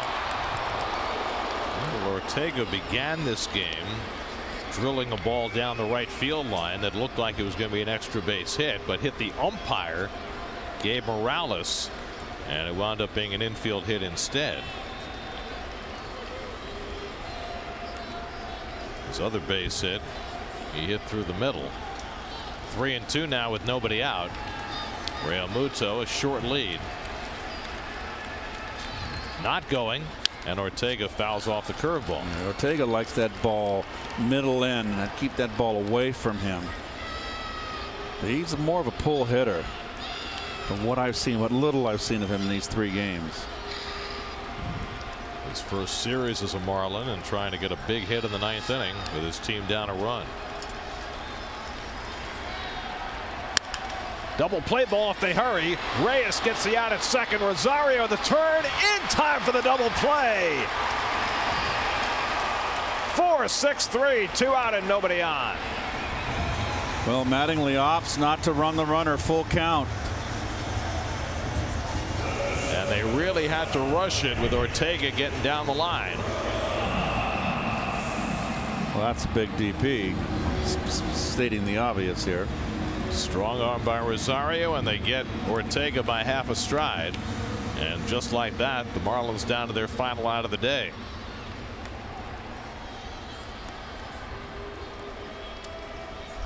Big time. Miguel Rojas is 0 for 4 today. And a first pitch curveball in for a strike. Well, if you're having some 9th inning jitters, if you're Seth Lugo, that double play will set that all to rest. That's what he wanted to do. He wanted that double play.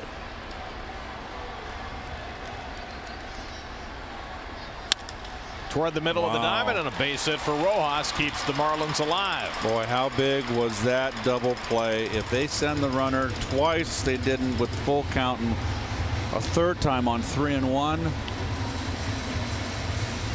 They got a tie ball game. So now Starlin Castro will come to bat with the tying run at first and 2 out. Castro's got an RBI single and a walk today, 1 for 3.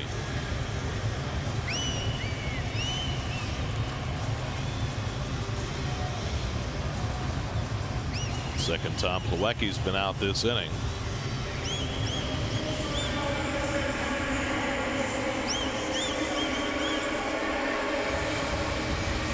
And that is a long confab.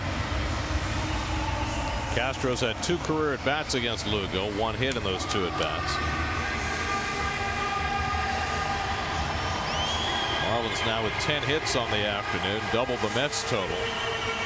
Mets have been in front since the second inning when Reyes' 2-run homer gave them the lead. Galloway's going to come in to pinch run, so it was an inning early. Now it's his bench is gone. Galloway's going to run for Rojas, carrying that tying run.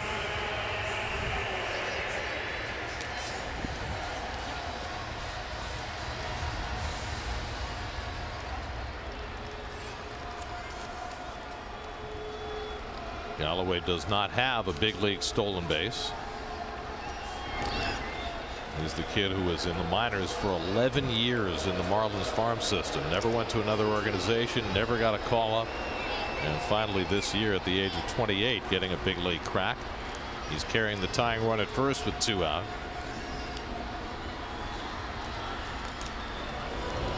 And you don't want to get picked off. No.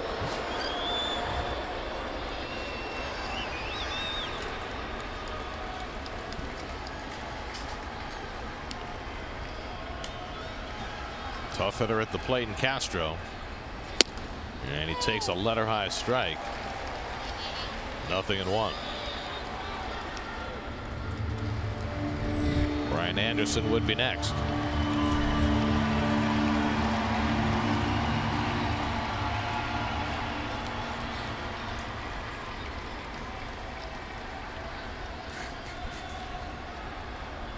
Long hold. And Castro finally asked for time.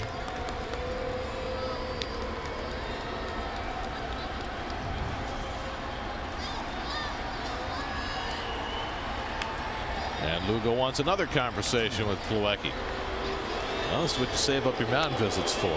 Last night the Mets got down to 1 mound visit remaining. I think it's the first time all year we've seen that. Mets did not have a single mound visit until this 9th, and now 3 of them.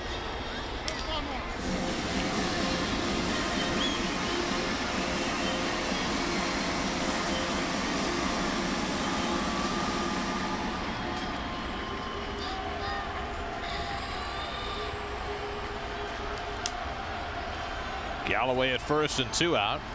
And Castro takes a strike. And now the Marlins are down to their final strike. Gosh. Well, last time up, Castro was down in the count 0-2 and worked out a walk against Syndergaard. That was in the 7th. Now Lugo trying to put this game to bed. Another fastball. Up. 0-2. Up and in.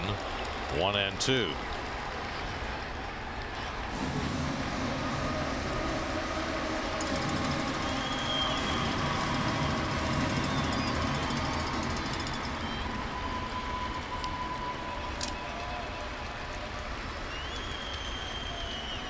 One-two coming. Curveball fouled off. Hung in there.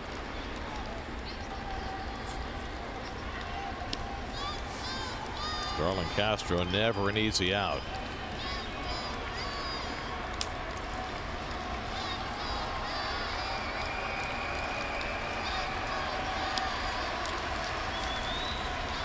Again the 1-2. Curveball grounded to third. Frazier's got it. The throw across the diamond, and the ball game is over. Seth Lugo with his first major league save secures it for Noah Syndergaard. Jose Reyes with a 2-run homer, and the Mets take the rubber game in Miami 4-3. Well, Syndergaard on top of his game, going 7 strong innings, gave up 7 hits, 3 runs, only 2 walks, 7 strikeouts, but he goes to 8-2 on the year. Home runs by Reyes, number 4. Conforto is the game difference right there, his 15th. That came in the 6th inning. So the Mets take another series, Garrett, 2 back-to-back. And against this team that they were fighting to stay above in the bottom of the National League East. Syndergaard is now 5-1 after a Mets loss this year. 8-2 for the season. Game summary brought to you by Mazda. Feel alive. Reyes and Conforto with home runs. Lugo his first big league save. And the Mets take 2 out of 3 to start this 11-game road trip as they beat the Marlins 4-3. Victory belongs to the Mets, helped out by the former Marlin. 4-3 the final. We'll come back with more from Miami in just a moment.